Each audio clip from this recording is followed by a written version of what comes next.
Miami Hurricanes under 3-year veteran coach Butch Davis have yet to win a Big East matchup this season. Today, the Canes face Big East rival Boston College in hopes of also snapping a 4-game skid. Last season at the Orange Bowl, Miami proved victorious as Darryl McMillan and Edgerrin James combined for 266 yards on the ground. This afternoon, we're in Boston, and Edgerrin James will need another big rushing game as the Canes get set to pound it out with the Eagles of Boston College.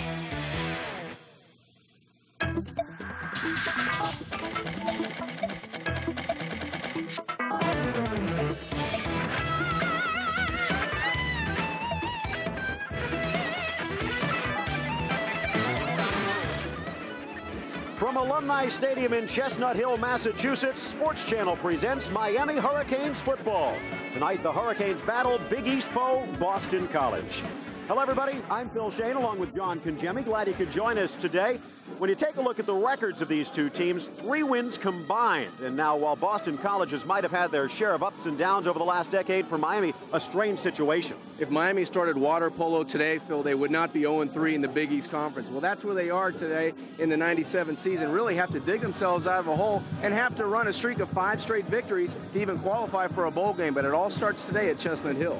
Very important matchup, and when you take a look at the series record, as we will a little bit later, positive signs, especially when you look back to last year. Well, 2 guys really came to the forefront last season again in the BC game. Scott Covington had a career day. He replaced Ryan Clement at quarterback and did a terrific job in his first collegiate start. He threw 3 touchdown passes and led the Canes to a 43-26 victory over BC, but did a great job in moving the pocket, and another guy emerged in that game. That's Edgerrin James. He had a terrific day last year with 123 yards on the ground. He'll need another big day. You see his career stats, 5.3 yards he averages, and he does it in big chunks. He does it with speed and power. He's got great size for a running back and can hit the holes with authority. Now, you want to talk about 100-yard games. This guy has a lot of them. He has 4 100-yard games, and only 4 players in the history have 5. And one guy, Otis Anderson, he has 13. Well, he's got a lot of time. He's only a sophomore to get that record, but he does a great job. They'll need him big today against BC. Now, as you mentioned, this is a guy that can bring speed and power,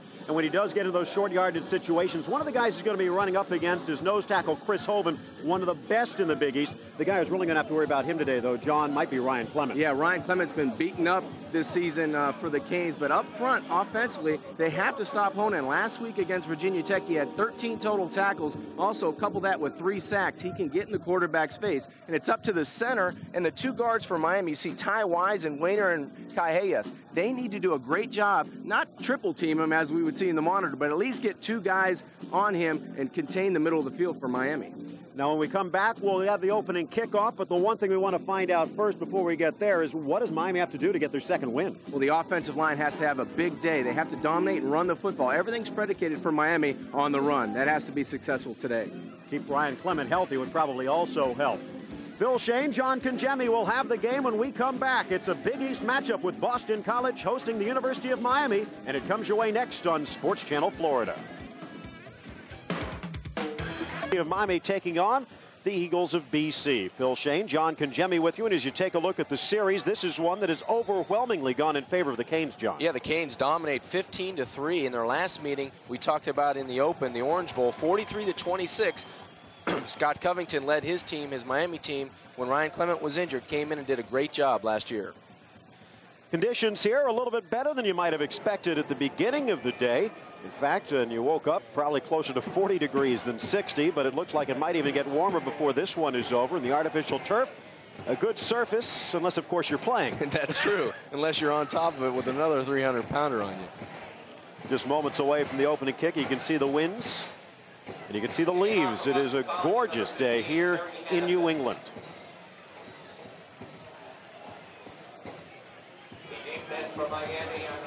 Miami electing to receive as we start the first half of play. Jeff Popovich and Trent Jones are both back deep.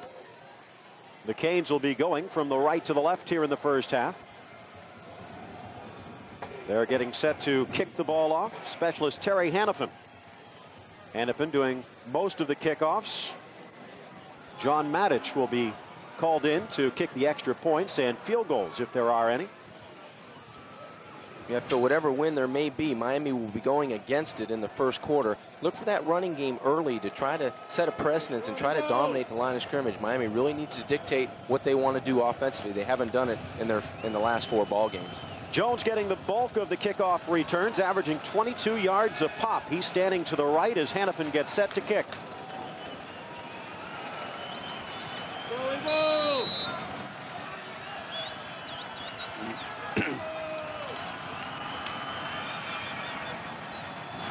And we are underway. It's a short kick. Don't know if it was intentional, but popping down near the 21. And it is caught and carried out of bounds. The Canes will be starting out at their own 24-yard line. Good look at Dennis Dalton coming down with it. So 1st and 10 for the Hurricanes at the 24-yard line. Canes have had their success against first-year coaches in the past. Pittsburgh changed that. Ryan Clement, the quarterback today. He has had his problems, especially with interceptions. A little bit of jumping across the defensive line. The handoff in the backfield. Carrying it up and across the 30, Edgerrin James. And as we talked about, he will be the man to watch today. James, just one of the skill players that Ryan Clement will be looking for some help on. Wayne, Franks, and Jones could get some help from Santana Moss before this day is over, but Carlo Joseph and Edgerrin James should get the bulk of the work. Yeah, they will on the offensive line. Also, Blaise Cajellas, Wayner, Wise, and Robert Sampson gets the start at left tackle. Talked about the middle of that line having their work cut out for him with Chris Hovan going across. Here's Moss moving from the left to the right. Taps Clement in the backside as he's in motion. The handoff to James again. Breaks a tackle at the 35, the 40. He breaks another tackle. 30, 20, 10. One man can beat him. Knocked down at the 1. They'll say he's in. Touchdown, Miami. Just a terrific run that time by number 5, the sophomore, Edgerrin James, going off left tackle, bobbing and weaving his way through the line of scrimmage, and he goes the distance for the Canes. Looks like Shalom Tolfree might have gotten a finger to him at the 5, tripped him up, but not enough. And Edgerrin James, a huge run. 2 plays, and he covers 76 yards all by himself. Edgerrin did it the first 2 plays off left tackle, but does a great job of showing patience. The Miami offensive line, a great job. Ty Wise does a good job. Also, the fullback, number 40, Carlo Joseph. The extra point is good, or George Gaitan makes it 7-0. The Canes with the early lead, just 2 plays into this one. The University of Miami 7, Boston College nothing. The Eagles will get it when we come back. Less than a minute gone at Chestnut Hill. Way to start out this one, the Hurricanes not wasting any time. And Edgerrin James, the man with a mission. Boy, what a terrific job he did getting off the line of scrimmage. Take a look up front, though, the blocking. Number 40, Carlo Joseph, the fullback. He follows him through the hole. Ty Wise doing a great job at the point of attack. Now it's all speed and determination. We talked about him having size and speed. Just a terrific back. Watch the balance he shows at the 5-yard line, just getting his body into the end zone. Another angle from the defensive end. Just a great kick-out block by the fullback. You see him just taking that linebacker, Brooke Heald, and doing a great job of opening the hole. Edgerrin James, all he has to do is run the football. He bobs and weaves a little bit, then makes a great move on the defensive back. Does a great job on number 10, Pat Pelt, the sophomore defensive back for BC. Now it's just a foot race. Edgerrin James wins that race. One player already making a mark. Robert Sampson put in as the starting left tackle, just pancaked his man along with Wise. Here's the kickoff, going deep, and it is caught by Boston College. Jermaine Walker getting only to the 15-yard line before he is taken down. Walker, the leading kickoff returner for Boston College, but he did not have the same success the Canes did. It'll be a 1st down and 10 at the 15. Great job on special teams that time. The University of Miami freshman cornerback Leonard Myers out of Dillard High School does a nice job coming up and making a special teams play. Good look at Matt Hasselbeck. Younger brother also plays on the team. In fact, his backup. Speaking about interceptions, same story plaguing the BC offense. Hasselbeck faking the handoff to Walker, rolling to the near side. It is caught with space in front and out across the 30-yard line. Boston College will end up picking up a nice chunk of yardage early on. Take a look. The man who caught it, Todd Pollock, the tight end. Mike Wazo, Walker, Hemmert, and Harding will also be receiving much of the attention from Hasselbeck. Miles, Brzezinski, Woody, Mitchum, and LaRose from left to right. I formation. Both wideouts to the left. Hasselbeck. And off again. Walker across the 30. He breaks free at the 40, to the 50, the 45, and hanging all over him, Nate Brooks, and finally bringing him down at the 37-yard line. Well, Phil, these two teams are not known for putting points on the scoreboard this year in '97, but right away, two big plays, one by Edgerrin James for Miami. Now Omari Walker comes back, a huge hole up the middle of the Miami Hurricane defensive front. Now Nate Brooks, he tries to hold on for dear life. There's a stiff arm by Omari Walker. He grabs onto his back and just corrals him down, but not until a huge gain for the Eagles. Mike Cloud's actually the second leading rusher in the Big East, as he filled in for Walker when he was hurt. But now that Omari Walker is healthy, Cloud to the backfield, or to the backup position, and you can see why. Again, they'll hand off to Walker, cutting inside. And he'll get across the 35 down to about the 34-yard line against the Canes defense. Ham, Lewis, Pegues, and Fortney. And Fortney's a question as to how much he will be able to play today with a banged-up knee. Same story for Rod Mack, who is out of the starting lineup as Jeff Taylor slides over to take his place in the middle. Brooks, you already saw him saving a touchdown early on. Ridgely, Scott, and Starks will be trying to shut down the BC passing attack. Handoff, Walker, 35 to the 30, breaking free to the 25. It's a first down for Boston College. Great offensive line play early in this game by both sides of the ball. You know, might be a tough adjustment for Jeffrey Taylor at that middle linebacker position. You see Michael Smith there, 59, going outside, but the offensive line does a great job. Could be a tough adjustment for Taylor in the middle. He's used to roaming around on the outside and running, not taking on blocks, so that could be difficult. Could be a lot of success for BC running the football between the tackles. Walker inching up that chart as we go. Single back behind Hasselbeck. In motion, Harding from left to right. The handoff to Walker across the 25 and not get much more. Hard tackle. Looks like Jeff Taylor popped through the gap. Yeah, Jeff Taylor along with Chad Pegues coming from that tackle position. Goes down the line of scrimmage, delivers a good hit on Omari Walker. Taylor's going to have to come up big today, Phil, just because of the depth problem at linebacker. You already have Dan Morgan, the true freshman, starting at weak side linebacker, so he's going to have to play big in that middle of the field for the Canes. Handoff Walker again, a one-man wrecking crew, and he is brought down again. It is Taylor again, and Denny Fortney getting up a little slowly as he came across from that left end position. Yeah, Denny's hurting a little bit. His left knee seems to be giving him trouble, but nice speed out of the middle linebacker position, that time by number 58, Jeffrey Taylor. That's where he's an asset. He can run from sideline to sideline, maybe doing a better job in the middle than Rod Mack, just because Rod's hurt with an injury. He can run around and roam around, use his speed to his advantage. Shotgun formation. You can see the knee brace heavy and bulky on the left knee of Fortney, but giving it a go here today.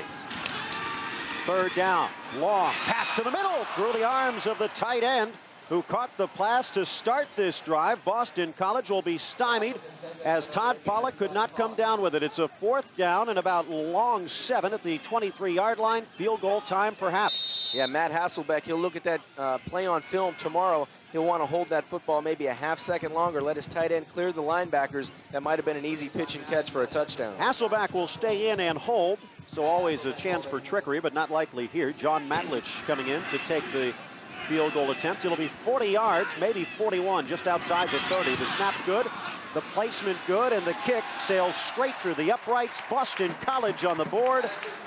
Both teams able to score their first time out, but perhaps now the University of Miami with a chance to showcase Edgerrin James again. It's 7-3, 4 minutes gone in the first.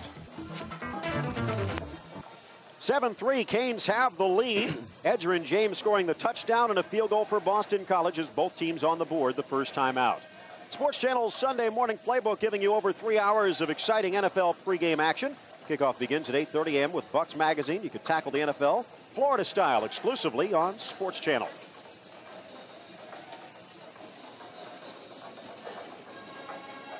Good look at the head coach of Boston College, Tom O'Brien, in his first year. Taking over for relatively long-time mentor Dan Henning. Yeah, and takes over in a tough position with the scandal last season with the betting. And He brings a lot of credibility and a great wealth of knowledge from Virginia. He recruited me when I was in high school at St. Thomas Aquinas in Fort Lauderdale when he was an assistant at Virginia. Just a great coach and a great person. You see a little bit of trickery right there, perhaps even reading the way that the Boston College special teams lined up, but Jones and Popovich in a line. Now Jones splitting off towards the left side is getting set to kick it off. Terry Hannafin.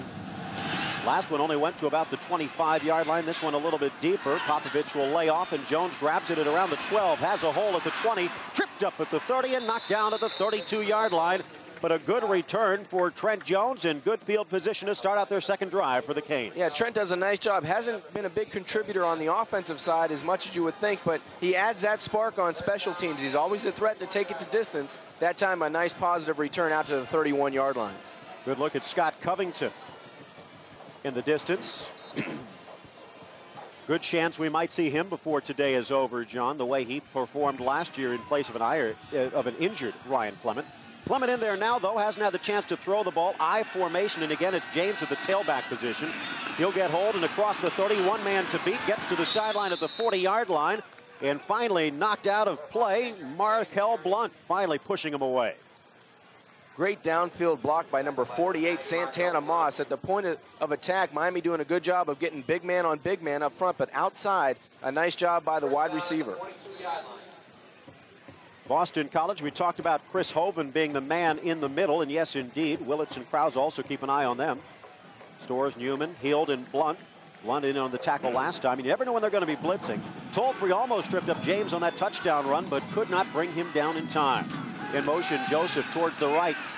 Flip to the near side. James has it to the 42, to the 50, across midfield and out of play, close to a first down for the Canes. One of the officials is down.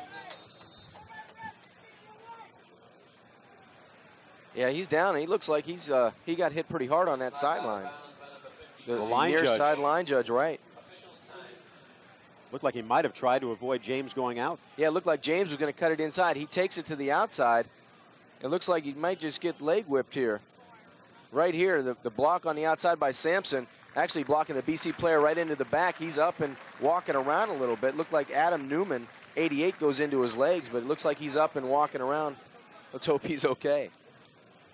One thing you don't expect as a player, let alone as an official. And obviously, the artificial turf made it a nice little He should go ahead and take that flag out and call a clip on somebody. He got hammered from behind. But again, you talked about the downfield block. What about Robert Sampson?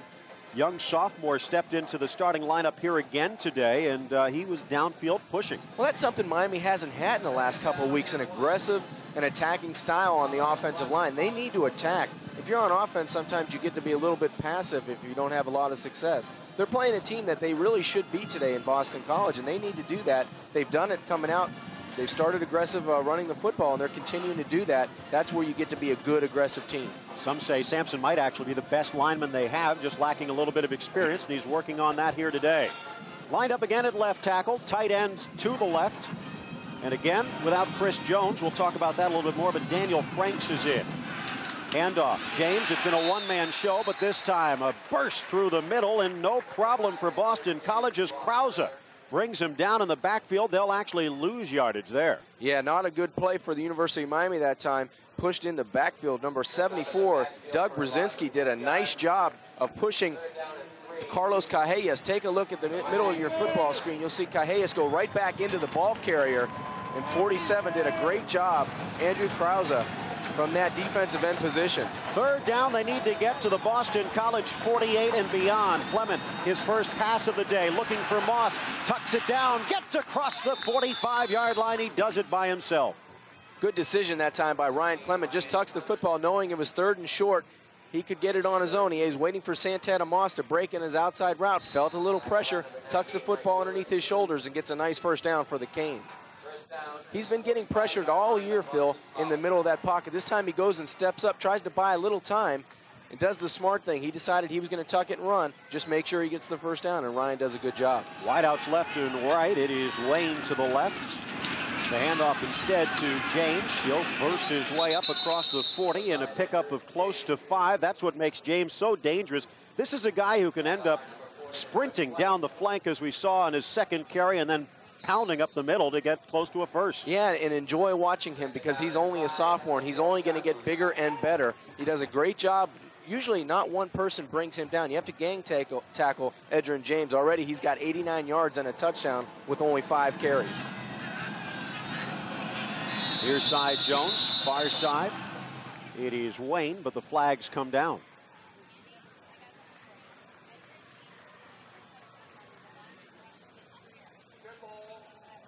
Offside. Boston College, even before the snap comes up, will give Miami a 3rd down and very short. This could be a great passing situation for Ryan Clement. Yeah, it really can. Puts Miami in a good situation. Offensively, the last couple of weeks, they've struggled because they've been in 3rd and long, and on 3rd down, they're really only averaging 29% conversions. John Smith, the man in the middle. It is 2nd down and just a few inches to go for Clement. Again, Jones to the left. Top of the screen is Reggie Wayne, and tight end in motion, Fulcher. Handoff to James, trying to get to the near side. Does cut across the 35 and down to 30. It will be a pickup of close to 5. And another 1st down for the Canes as they grind their way towards the BC goal line. Yeah, that was all individual effort. That time, BC wins the battle at the line of scrimmage. You see Hield, number 59, the linebacker. He comes through with the tackle, but BC really did a good job up front. Take a look at the left side of the Miami offensive line.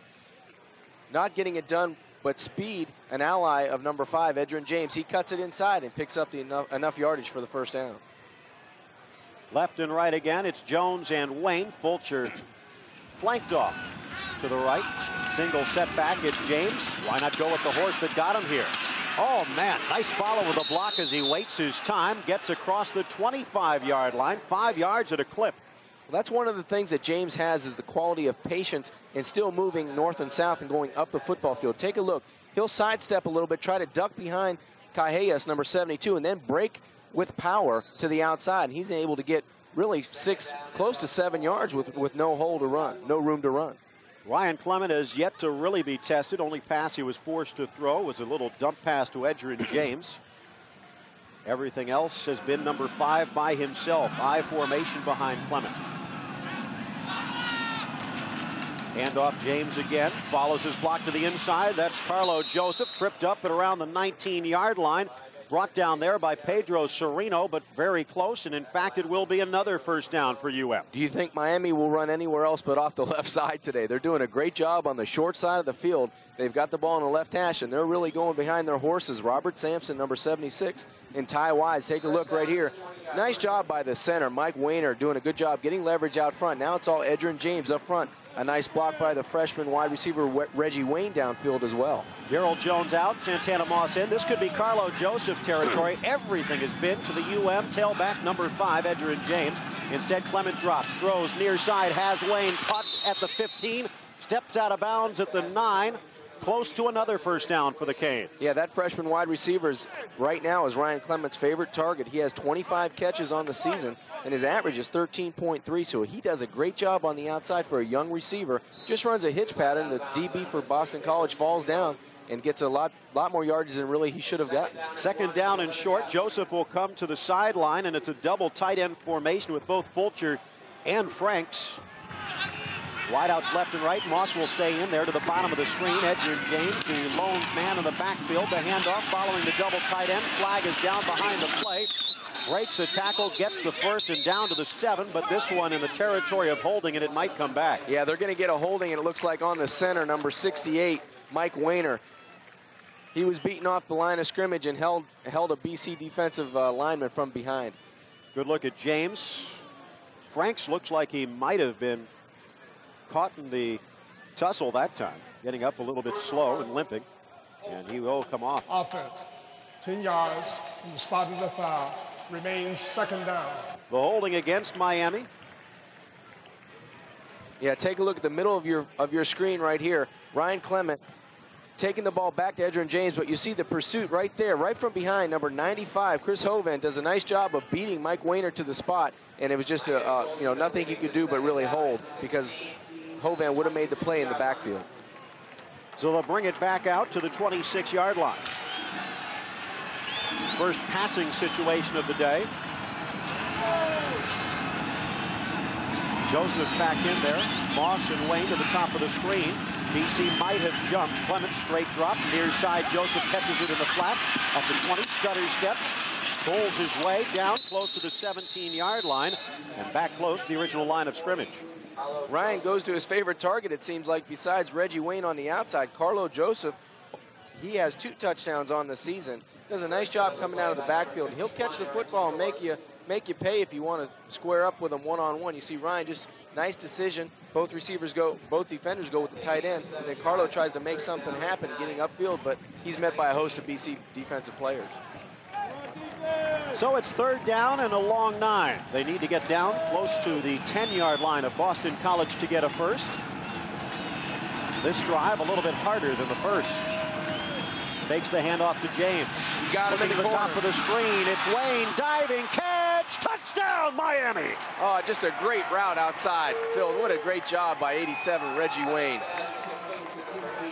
He is hurt. Looked like he might have landed on the ball and lost his air, but back up and out, and a beautiful toss from Clement. Yeah, the first touchdown to a wide receiver this year for the University of Miami goes to the freshman, number 87, Reggie Wayne.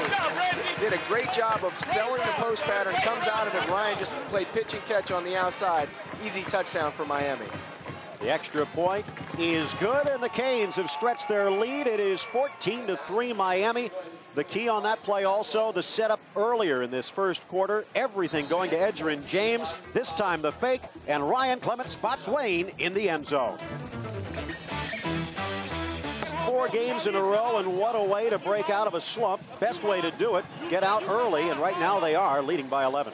Yeah, just a nice pitch and catch on the outside. Watch the body language of Ryan Clement. We'll get it on the next shot. But he does a good job of just putting some air and letting his receiver go out and get the football. He looked like he was one of those guys hitting a drive and it's just going down the right side. And he's going, come on, Wynn, bring it back.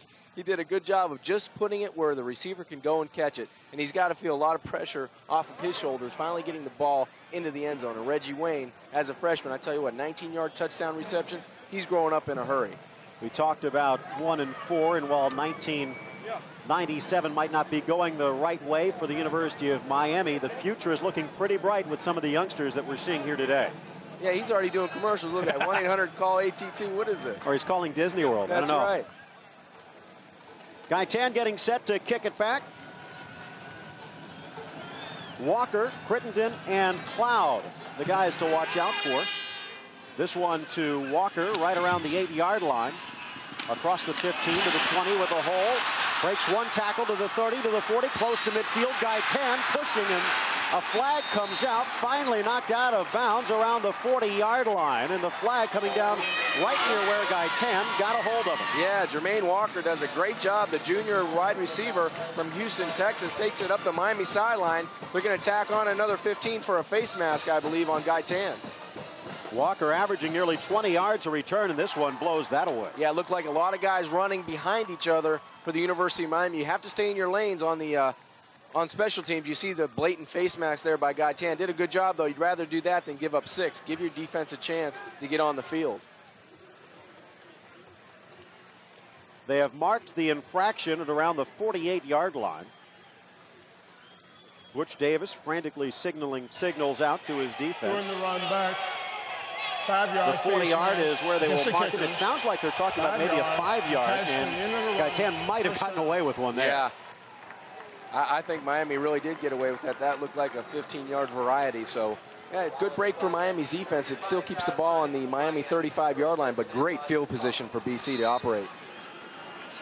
So it's 1st down and 10 for the Eagles, and they did get a field goal their first time out, but the Canes putting the pressure on. Wide out to the left and to the right.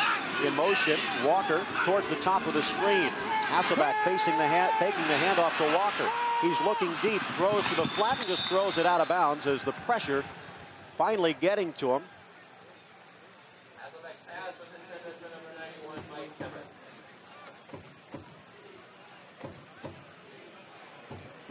Hasselbeck trying to get outside. They ran this play successfully on the opening play of the game for BC. Just a little bootleg outside. But Miami looked like they didn't have anybody in the middle of the football field. Walker broke out on a corner route into coverage. If he takes it up straight up the hash mark, nobody's there. Free safety for Miami. Waza at the top of the screen, and again Walker heading towards the top. They will hand it to Omari Walker, he'll break free, close to a first down to the 25-yard line. Might be inches short. Great play up front by BC's offensive line. Doug Brzezinski and Damian Woody, the center and left guard, 74 and 63. Take a look at the wash. They just wash down people in white jerseys. Look like Damian Lewis, the freshman nose tackle from Miami. They just a huge hole for Omari Walker, and he's had some great success early in this football game. That play looked like it could have went for more yardage. Looked like Jeffrey Taylor, stepping into that middle linebacking role, might have also got sandwiched in that wedge. They are inches short, so it will bring up a second down and inches. Hasselbeck holding his forefinger and thumb narrowly apart. Good situation for BC to get back in this one. Yeah, you couldn't ask for more. You know, Miami goes up 14-3 with another dominant drive right down on the BC defense. Now they get a great play for special teams. They get the ball on the 35-yard line, and now they got a great situation in third and short to go ahead and continue this drive. Emmert and Pollock very tight along the line. Omari Walker steps up, split backfield, and they'll take it themselves rather than risk a turnover. Just get the first down. Hasselbeck picks up 2.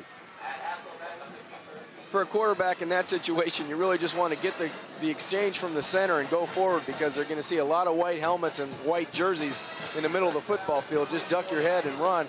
You see Jeffrey Taylor coming up right over the center saying, I know you're coming with the quarterback sneak, and I'm going to try to stop you. But he goes, Hasselbeck does a good job getting lower than the defensive player. A little bit surprising, though, to knock off the Canes, and Boston College has had their problems playing so conservatively in a good offensive situation. Hasselbeck under center, takes the handoff. Good play action, pressured from behind. Eludes one tackle, throws it left-handed, and it is caught and brought down close to the 18-yard line. Looked like Rob Tardio, the backup tight end, but a flag does come down. Now, Brett Favre said before he leaves the NFL, he's going to throw a touchdown left-handed. I think Hasselbeck may have read that same article. Offside, and a creative play goes for naught. Boy, that was just a terrific improv by the quarterback, the senior Matt Hasselbeck. He's 6'4", 219 pounds, but I didn't know he had talent from the left side of the dish as well. Watch this. Great play action. He looks like he's going to go to his tight end, but a nice job down the middle of the field. He eludes Ham, number 71. And he says, wait a minute, I can wing this thing left-handed. Pretty tight spiral for a lefty, too. Good thing they didn't see that when you were at Pitt. Oh, no. I might have been walking off the field, believe me. So Tardio's catch goes for naught. They'll bring it back to about the 29-yard line. It is still first down for BC. That's one of those plays that the coaches are going, no, no, no, yes, good play. Dropping down to the near side. Mike Wazo, top of the screen, Jermaine Walker. Looking for Walker, cutting inside, across the 25. Fumble! Loose ball, near side. Canes looking for it. Popovich looks to pick it up, or actually, it almost ends up being Dwayne Starks, but the Canes will recover at the 29-yard line. Boy, a big play by Jermaine Walker looked like for BC, and all of a sudden the ball comes loose. Dan Morgan put great pressure from the outside. He just misses Hasselbeck. Little outside slip screen. Looks like it's going to go for a big play, and somebody gets a hand on the football. Let's see if we can take a look right there. Number 25, Dennis Scott, does a great job. It almost pops right in to number 23's hand, Dwayne Starks. He misses it. Number 59, Michael Smith, gets on the football for the Canes. So great field position for BC. Miami defense comes up with a nice turnover. It'll be 1st and 10 Canes. Canes again going to James across the 30 and pulling his way down to the 33-yard line. Again, close to 5 yards, but credit to Dwayne Starks, the 5'10 senior from Miami Beach High. Good look at Edgerrin James and what he has done today. That's the longest run and touchdown run of his career, and one of the longest in Canes history. Yeah, he does a great job with his explosion through the line of scrimmage. You can tell he's feeling his way through the BC defense today. Really getting a good job up front by his offensive line. Clement, handoff, James, stutter step across the 35, first down Miami. By the way, the longest touchdown run, Danielle Ferguson, also against Boston College. Yeah, they've had some long, big plays on the ground versus Boston College in the last couple of seasons. Today, Edgerrin James provides his speed in the opening series. Really, the offensive line, it has to be commended so far early in this football game. The last couple of weeks, they've taken a lot of pounding and they've taken a lot of abuse. Coming back today and doing a good job early in this football game, controlling the line of scrimmage. Offset formation. Clement looking to the middle, picks up Frank, spins away from one tackle across midfield and barrels his way down to the 47. A flag is down on the far side. This would be a first down if it's against Boston College. I think it's going to be on the defensive front of BC. It looked like they were jumping around a little bit right over the ball. And Bubba Franks comes up with a nice first down for the Canes. Take a look right over the right guard. You see BC jumping around a little bit. I definitely think that's where they called it on the defensive end. It looked like over the right guard and right tackle. That's a big target, number 88. You take a look at him. He gets his playing time at 6'6", 240 pounds. He's a freshman, and he's going to be a big target. It could be a big guy today for the Canes. The middle of the field's wide open. Canes with a chance to put this one away early on, and Edwin James a big reason, but this time he will get nothing. Wrapped up at the line of scrimmage. Coming around, but now you got to keep your feet alive and just go get it. I mean, you know, that defensive front getting a talking to by Coach Mark, doing a good job. Derek Ham, you take a look at him. He's done a great job of pressuring for a young player on the defensive side. You know, trying to encourage him to stay after the quarterback. He already has 13 quarterback pressures, so he's done a great job from that as a junior. One-man wrecking crew today. Although Reggie Wayne will get credit for one of the touchdowns. Here's a nice pass. The University of Miami pushing forward Andre King. Spinning away and a first down. He'll give the signal himself down close to the 32. Yeah, the freshman wideout from Stranahan in Fort Lauderdale does a nice job on the outside. Just a curl pattern. Comes back to the football. Ryan Clement really throwing the football effectively. He hasn't thrown it a lot. He had the tight end over the middle. He says, hey, I'm going to push this ball down the field. Get a good route on the outside. Might as well take advantage of it. He breaks a few tackles and nice rack, nice run after catch by the receiver of the Canes. King will split off towards the bottom of the string, and it's Santana Moss. The backups are in for Ryan Clement. Moss jogging towards the line of scrimmage, and the handoff to James up the middle. He'll pick up about 3 that time. Just keeping him honest. Miami's had good success when they were on the left hash running to the short side of the field. And I tell you, number 40, Carlo Joseph, providing another good block up front for his tailback, Edgerrin James. James looks like he's going to have to carry the load today in that Miami backfield. Good mix of run and pass. Miami plays better offensively when they get into that running game. It opens up that passing game for Ryan Clement. For the 5th time in his collegiate career, James over 100 yards. That's tied for second behind only Otis Anderson. This time the fake. Knocked off balance. The pass to King. He brings it down inside the 10. 3 Eagles to bring him down. It's 1st and goal at the 8 for the Hurricanes. Wow, just a great play by quarterback and receiver. Ryan had to throw that ball a lot earlier than he would have liked, but Andre King goes up and makes a spectacular catch, taking the ball away from the BC defender. You take a look, Ryan Clement really is a missed block up front on the outside left tackle. Number 51, Eric Storrs, comes in really untouched, and then a great catch, a great leaping catch as a receiver. You want to catch that ball at its highest point. Sampson misses the block up front, and Ryan takes a pounding, but he'll take that as long as it's a completion. Handoff, James, left side, turns the corner, touchdown Miami. Easy as pie. It's 20-3, and some boos starting to come down from Chestnut Hill. We'll credit that touchdown to Ryan Clement and King on the play before, getting him down to that situation. Nice run on the outside. You see Edgerrin James getting his 2nd touchdown of the afternoon. He tried to bounce it inside the tackle, nothing there. Comes outside, then uses his speed to the front corner of the end zone for the Hurricane score. Gaitan coming in, looking for his 3rd PAT of the day, and he will get it. The University of Miami riding on big back Edgerrin James in the arm of Ryan Clement, pulling away. Nice day for Butch Davis and company. Hurricanes lead it 21-3 with a $1.50 left to go in the 1st. Edgerrin James has been a man today. 21-3 in the ground and through the air. Teaming up with Ryan Clement, that time for his 2nd touchdown of the game on the ground. 8 plays, just over 3 minutes. James in the end zone for the 2nd time. This is rapidly turning into his best game of his collegiate career. Yeah, doing a great job following the offensive line, and Miami must think they're waking up from a bad dream that lasted around 4 weeks, because they haven't had this success since the first week of the season against Baylor.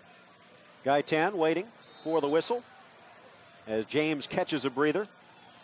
They're going to need to import some oxygen tanks for him before this one is over, and the Canes trying to avoid that, thanks in large part to their number 5. Gaitan, a chip shot close to the 30. It's going to be brought down there by Adam Newman. He'll call the fair catch, and inside the 35-yard line to the 31. It'll be first down and 10 for Boston College, who are getting very close to need to time in the first quarter. Yeah, Boston College really has to answer now, come back. They come out and really be positive on offense. They had a good job of taking over after a big special teams play, but Miami stuffs it last time with a fumble. Boston College has to answer this trip down. Hasselbeck. Handoff. This one's Mike Cloud coming in for Omari Walker, and you do not get much of a break when Cloud comes in. This is the second leading rusher in the Big East, and he bowls through, but stopped after a gain of 3. Looked like Reggie Sutton might have gotten involved, and that time also Dan Morgan. Yeah, Mike Cloud comes in. He has close to 500 yards with 494 yards and 5 touchdowns.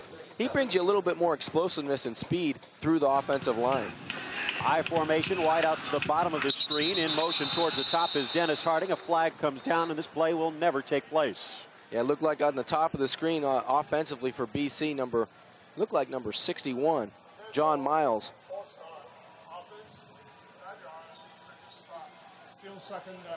That's something you can't do, Phil. You come out and you try to answer Miami on the scoreboard, and they're hurting themselves. Take a look at the top of your screen right there, left tackle. Number 61, Miles, jumping off sides, and after a productive play on first down, now they'll take it back, and it'll be second and around 12 yards to go for the Eagles. Only 2 penalties so far against BC that were actually taken. Remember the one where Franks caught it, and they actually went with the reception, but BC, as you said, hurting themselves. Hasselbeck, handoff, Cloud still in there, breaks through, breaks a tackle at the 35, and finally tripped up. Good play by Jeffrey Taylor to finally hog time, but it will bring up a second down. Call it 7. Yeah, Jeffrey getting a little bit more action in the middle of that football field. Doing a good job at middle linebacker today, running from sideline to sideline. But there you see the speed of Mike Cloud, the running back for Boston College. Omari Walker maybe gets tackled for a 2-yard gain. He explodes through 2 tackles, 2 arm tackles, and gets downfield against Miami. Correction, make it third down. They need to get just shy of the 44-yard line to pick up the first. Cloud in motion towards the top of the screen. This could be a mismatch up top. Looking across the middle for the tight end. Instead, he will end up throwing it underneath. Caught there by Derek Crittenden. Crittenden across the 40 to the 35, and that is where they will call him down. But a big first down play for Boston College as the first quarter comes to a close. BC trails it big time here after 1, but what a way to head to quarter number 2. There is still hope for the Eagles, but for the Hurricanes, a great way to start out this Big East matchup, trying to avoid their 5th straight loss. Canes 21, BC 3 after 1. 1-3, Miami leads it. Phil Shane, John Congemi with you from Alumni Stadium, the campus of Boston College, and the Eagles fans have been made silent for the most part here today, but here's a good chance to go into the second quarter on a roll. Well, Hasselbeck buys time. You see 44 Dan Morgan coming underneath. He gets a good bump on Crittenden, looks in the backfield, and as he turns his head to the quarterback, Crittenden keeps going across the middle of the football field, and he did a good job of keeping the play alive. Matt Hasselbeck bought some time in that pocket, tucked the football down, and then saw his wide receiver, who's averaging 8.3 yards a catch. He gets a little bit bigger chunk of change on that one and moves the chains for the BC first down. Good look at Hasselbeck, but not a good thing to look at if you're a BC fan when you look at the stats. But Miami faithful, 131's all of it credited to James, and Ryan Clement 5 for 5. Can't get much better than that. No, and that's why he's been productive, because of the rushing yards. You can do that. You can pick and choose when you want to throw the football, and you don't feel like you've got to make a play. I think Ryan has been caught in a situation. They've been playing catch-up a lot, and they haven't had experience on the outside. And when you're in that type of situation, you can get burned by trying to do too much. Today, he's got a great support with the running game in Edgerrin James. The offensive line handling themselves. He can be 5 for 5 and be very productive. Crittenden Flanks to the near side, along with Harding, who's in motion. Hasselback fakes the handoff to Cloud. He's looking up the middle for Crittenden. Near side, Harding cutting back. Picked off! It's picked off at the last moment by Leonard Myers. The ball hung up in the air, and actually outrunning it was Harding, but Myers right there to grab it. Yeah, the freshman cornerback out of Dillard High School. He has 8 total tackles, no interceptions. He gets his first one of his collegiate career right there, number 22, being congratulated by his Miami teammates. Just a great job. The ball, as you said, Phil, hung up in the air a little too long, and he came over from the hash mark, did a great job going up, keeping his feet in bounds, and it's another turnover by this Miami defense. The last time BC actually started a drive, they fumbled it. Here it's picked off, and Ryan Clement will start in the shadow of his own goal line, but with a big lead, and with Edgerrin James on track, things looking good for the Canes. Handoff across the 10, down to the 12, and Trent Jones getting his first carry as James will take a breather. Yeah, they're going with 2 new backs in the ball game. Looks like Nick Williams, number 30, he comes in at fullback, and Trent Jones will come in at tailback. We'll take another look at the interception by Leonard Myers. Hasselbeck on the right hash trying to go outside. Looked like a good ball, but great speed by the freshman cornerback. Does a great job coming off of his coverage and picking off the ball. And he's a happy guy on the sidelines right now. No doubt about it. Williams, the handoff to Jones, fakes, near side, pass to Fulcher with some space in front of him. The big fullback rumbles across the 30 and down to the 33.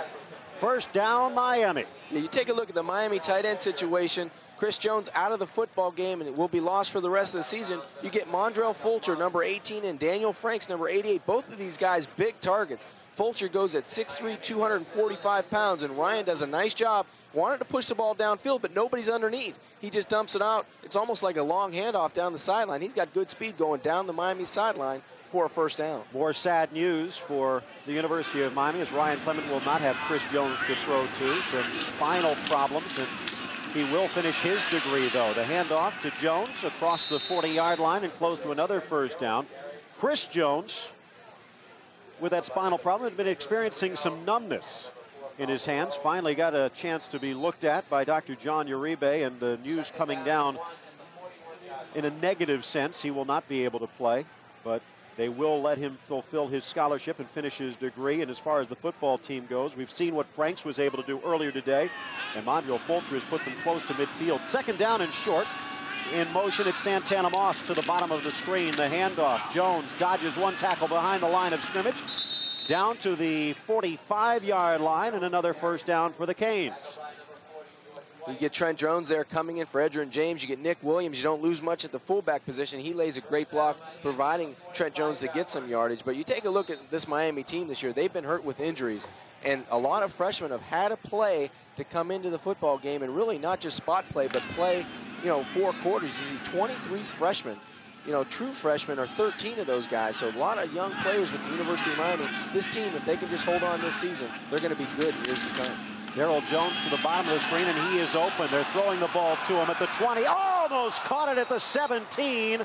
A flag is down in the backfield, but Darrell Jones, you could see him just sprint away from the defense, and Ryan Clement didn't miss him by much. No, he didn't miss him by much at all, and that play is going to come back even if it was successful. It looked like holding on the Miami interior, but just a nice ball by Ryan Clement. Did a good job of putting some air under the football. You saw Ryan take what they're giving him on the inside. This time he goes for the home run, and it looked like a successful play. Went right through the fingertips of the freshman wide receiver. Looks like that's all it would come back anyway. Mateen, the tackle, Holding number 74. Offense, 10 yards, assessed from the spot of the foul, remains first down. And that foul was about 10 yards in the backfield, so this perhaps the first big blunder that the Canes have made. Yeah, the first time really Miami has hurt themselves offensively. They went for the home run. They were a little conservative throwing the football. That time they go down the field. Take a look at your right side of the screen. You'll see a BC defender getting run behind Ryan Clement, and it looked like that was the hold. And the catch goes, or the would-be catch goes right through the fingertips of the freshman wideout. Flip to the near side for Trent Jones. Calls the block and follows it to the inside and across the 35 and down to the 36. That will bring them down to within 9 yards of the line of scrimmage in a second down and 19. The penalty eating up 25 yards for the Canes. Well, if you're Miami on first down, that's what you want to do. Get a little bit of that penalty yards back and don't go for it all in one shot. Just try to get yourself in a position where you can make it a 3rd and medium situation. Reggie Wayne, who caught the touchdown pass for the 14th point for the Canes, to the bottom of the screen, and Moss and Jones to the top. A little bit of movement along the line of scrimmage, and it looked as though Eric Storrs, the BC linebacker, stepped close and maybe drew Miami into movement. Yeah, it looked like the left side of the offensive line for Miami moving a little bit before the ball snapped. Actually, the right side looked like right guard Carlos Cajellas, number 72, a little lean in his step before the ball was snapped. So Miami hurting themselves on this drive. As I said, this is what Miami has done in the last couple of weeks. They've hurt themselves when they had to drive the ball 70 and 80 yards. It hasn't shown up until the last 2 plays in this football game. Cajellas hoping for a little bit better results in his senior year, but still a chance for a bowl game. If they win them all, maybe a pretty good one. Clement to the near side, dodging the pressure, throws to the middle, almost caught by Reggie Wayne, but he might have been out of bounds anyway as he was sliding.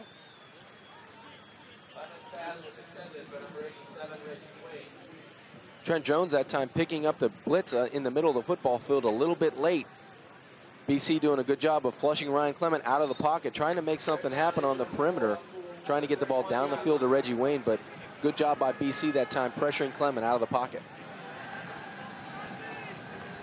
That's the first incompletion of the game for Ryan Clement. In motion, Darrell Jones towards the top of the screen. So 3 wide out to the top. Jones the lone back. Caught by Santana Moss over a diving deep BC defender, and he will run all the way across the 35 to the 34-yard line. BC struggling for the interception, but Pedro Sereno finally ends up coming back. Yeah, Pedro Sereno, number 3, goes for the interception and gambles. He rolls the dice and loses. Santana Moss, the freshman wideout, takes it, number 48. Ryan Clement, that time putting a little air on it.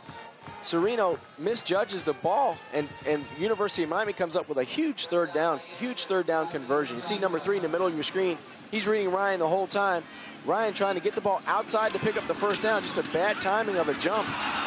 And Miami comes up with another big play on first down now with Trent Jones. Jones spins away from one tackle at the line of scrimmage.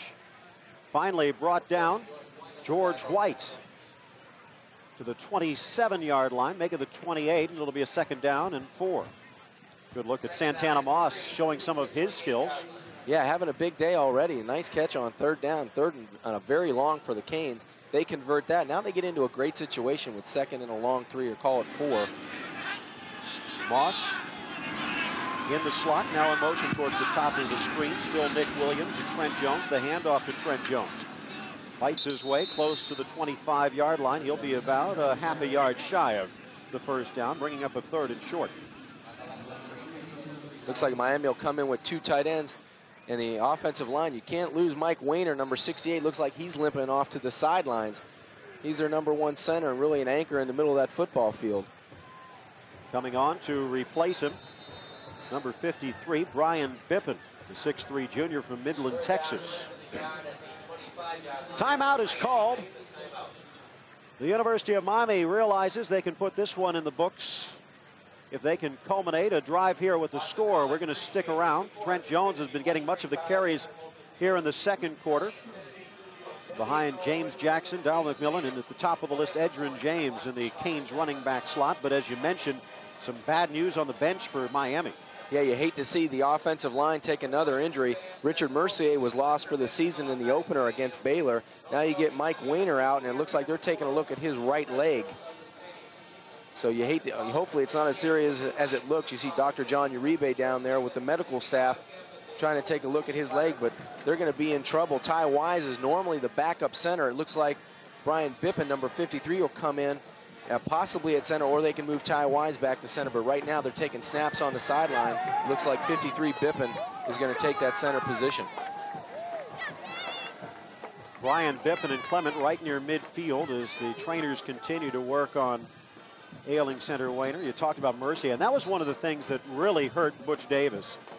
not just injuries, but specific injuries grouped in bunches. The wide receivers who were knocked out of action, and the offensive line, which was demolished. Well, clearly he was your best offensive lineman, talking about Richard Mercier, and he was lost for the season. Hopefully he can come back to his form next season. But in this football game, you got to applaud the Miami offensive line. They've done a great job running the football and establishing the run, allowing Ryan Clement to have his best performance of this season. So junior Brian Bippen steps into the middle of the fray, and the whistles will blow and a flag comes out. Far side line judge couldn't remember which pocket he put it in, but it will be against the Hurricanes. Yeah, it looked like they were dejected coming to the side. Offense, 5-yard penalty, remains third down. I haven't heard that one, the snap infraction, possibly the center picking up the football or, you know, maybe doing something, flinching the football back before it snapped. But take a look at the University of Miami going to the line of scrimmage. Let's take a look. We can see the center, Brian Bippen, get down and maybe possibly move the football. Barely see the shoulder, but by that point, the line judge was already stepping up. Not a good way for Bippen to enter the fray, losing 5 yards. So it knocks him back to a third down, and let's call it 7. Near side they got him. Fulcher. Clement, play action. Daniel Franks at the 17, and he's plowed down, finally knocked down at the 12-yard line as he kept his balance. The play action works again, and Ryan Clement is having one heck of a game. Oh, a great play offensively by Miami, but just a blown coverage by BC defensively. Horrible job on the defense. Nobody covers the tight end in short, and it's third down and 5 yards to go. The right side of your screen, you see both these BC defenders go in towards the quarterback. Nobody's there for the tight end. Daniel Franks, just a huge target at 6'6". Ryan probably said, just let me get it in the range of number 88. He does, and they convert on third down.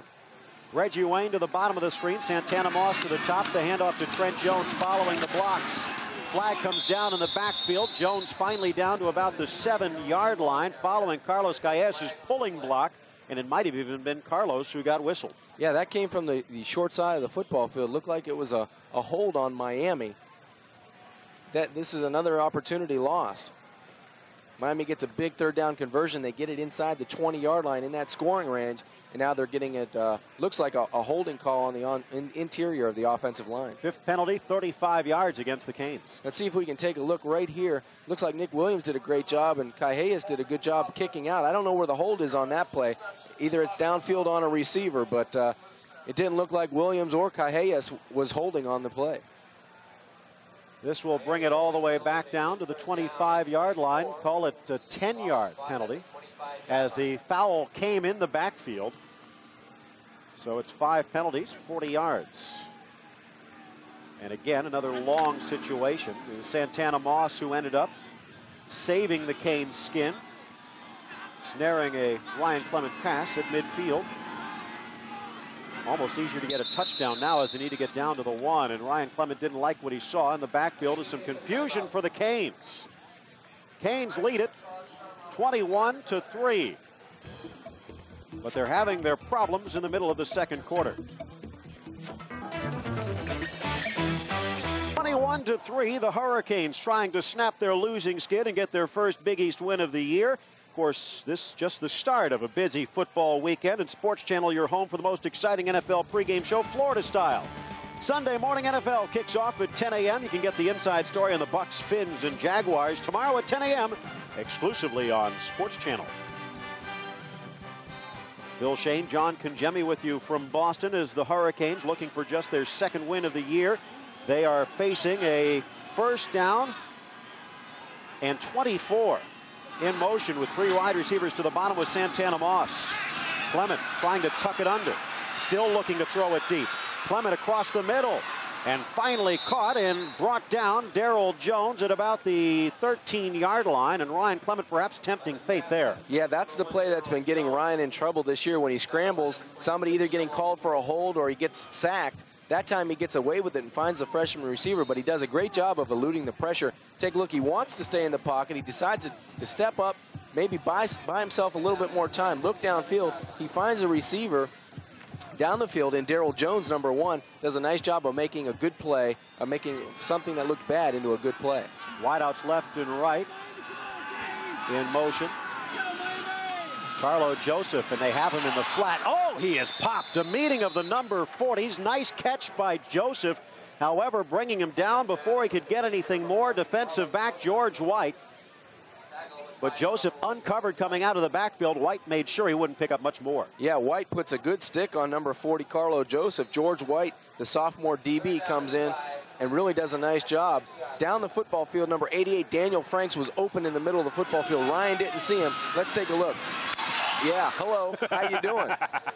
He does a good job coming in, and it's 3rd and 5 for Miami. Let's see if they can go to the short side of the field and work the tight end and someone in the flat.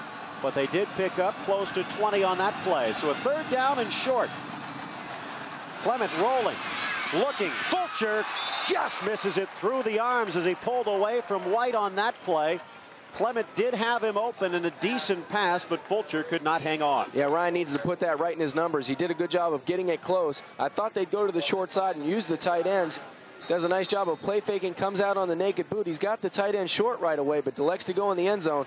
Got to make that play. That's the play that Miami's been missing, and George White again on the coverage for BC, but you have to take advantage of your opportunities. Miami's done a good job today. That time they miss out on a golden one. So BC, for the first time this year, stops Miami from scoring a touchdown, and Andy Crossland will left foot it through the uprights. The Canes still score, and they stretch their lead to a full 3 touchdowns. It is Miami 24 and Boston College 3. The field goal attempt just shy of 25 yards, and 24-3. Canes lead it with 8.5 left to go in the second. 3 Miami picking up their lead to 21 points with 8:15 left to go before we reach the half.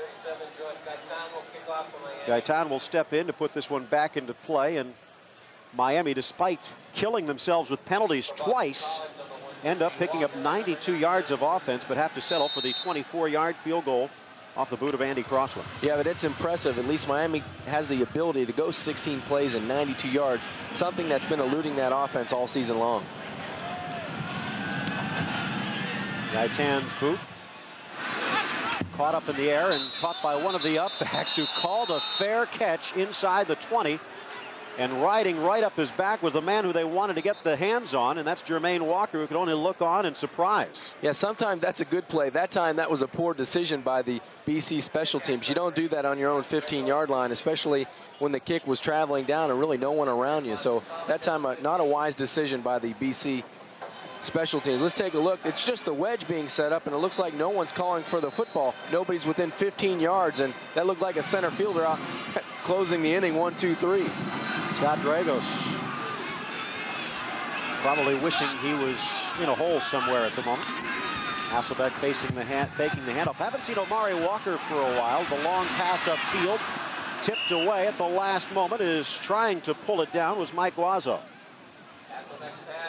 Still in there in the backfield to start the second quarter drive for Boston College is Mike Cloud. That play was set up by number 99, Denny Fortney. They wanted to go to Todd Pollock on the naked bootleg short. Hasselbeck had to hold the ball. You see only 2 completions on 5 attempts for 24 yards, so they really haven't tried to push the football down the field, but credit Denny Fortney with a nice play there.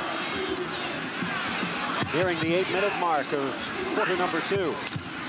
Both receivers to the bottom of the screen. The handoff to Cloud, showing some speed, showing some agility, dodging across the 30, being ridden down to the ground by Dwayne Starks, who might have just saved a touchdown. Well, you can tell why this Mike Cloud, number 21, he's only a junior, is in the top rushers in the Big East Conference. He's got great speed, and when he gets outside, he can really make you miss. He does a nice job of coming through the line of scrimmage. He gets it from the tailback position.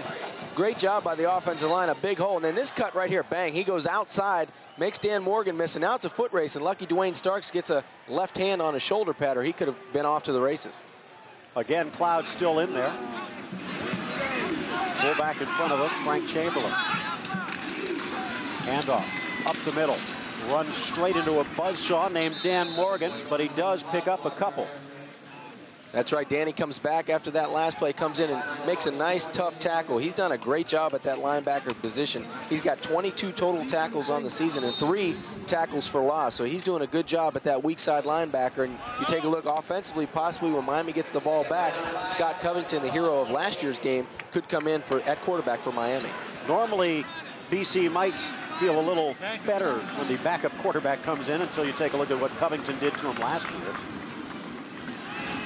Faking the handoff, and in fact faking the throw. The handoff does go to Cloud as he tries to burst his way free for a first down and might end up inches short. Good look at Covington in his starting debut for Miami, and what a debut it was. Yeah, had a terrific game last season, 22 of 29 for 295 yards and 3 touchdowns. I tell you what, the way he played last year and the way Ryan Clement's playing, they might be glad he's coming into the game because there's no bargain with the starter. He's having great success, but this is a plan that Butch Davis likes to do, likes to insert his backup quarterback, get him some playing time somewhere in that second period. And off, Cloud. He will pick up the first down, fighting his way to pick up close to 2, down to the 46-yard line. There's Kenny Kelly. In fact, some Hurricanes fans are already wondering if it might be time to forget the red shirt and break out the future. Steve Kelly make that. Yeah, you never know what's going to happen in the way your season's going. Right now, Miami with their 1-4 record, they really have to concentrate on winning 5 straight, and I think that goes with your 2 best quarterbacks right now. That's Clement and Covington. Shotgun. Across the middle, almost picked off, but it's grabbed and spinning upfield. Scott Dragos, the big tight end, picking up the first down again inside the 30. Dragos doing a nice job, really just running an option route from his tight end position. That time, Jeffrey Taylor, number 58, didn't get over on the tight end quick enough. Nice decision by Hasselbeck. He sticks it into him. Big gain for the goal for the Eagles. Miami hustling some defenders off as Hasselbeck going to the air. A little bit of confusion here as they will bring this one out at close to a first down. And actually the spot looks a little favorable to Miami, and it will end up being just under a foot shy.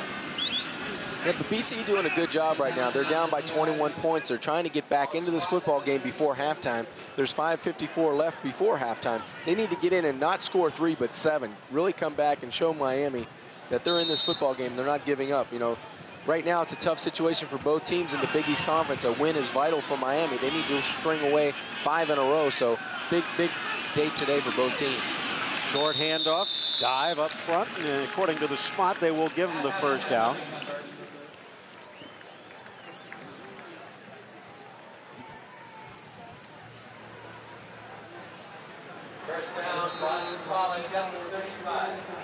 You see Chad Pegues and Lewis up front for Miami. They've done a great job. Lewis, the freshman, and Chad Pegues, the junior. Lewis has done a nice job of really holding his own as a freshman, and Chad Pegues didn't start the season on the team due to some problems off the field, but now doing a good job for Miami in that defensive front. Cloud in motion towards the top of the screen. The 2 wideouts towards the bottom. The dump across the middle. Nice catch by the tight end, Tardio.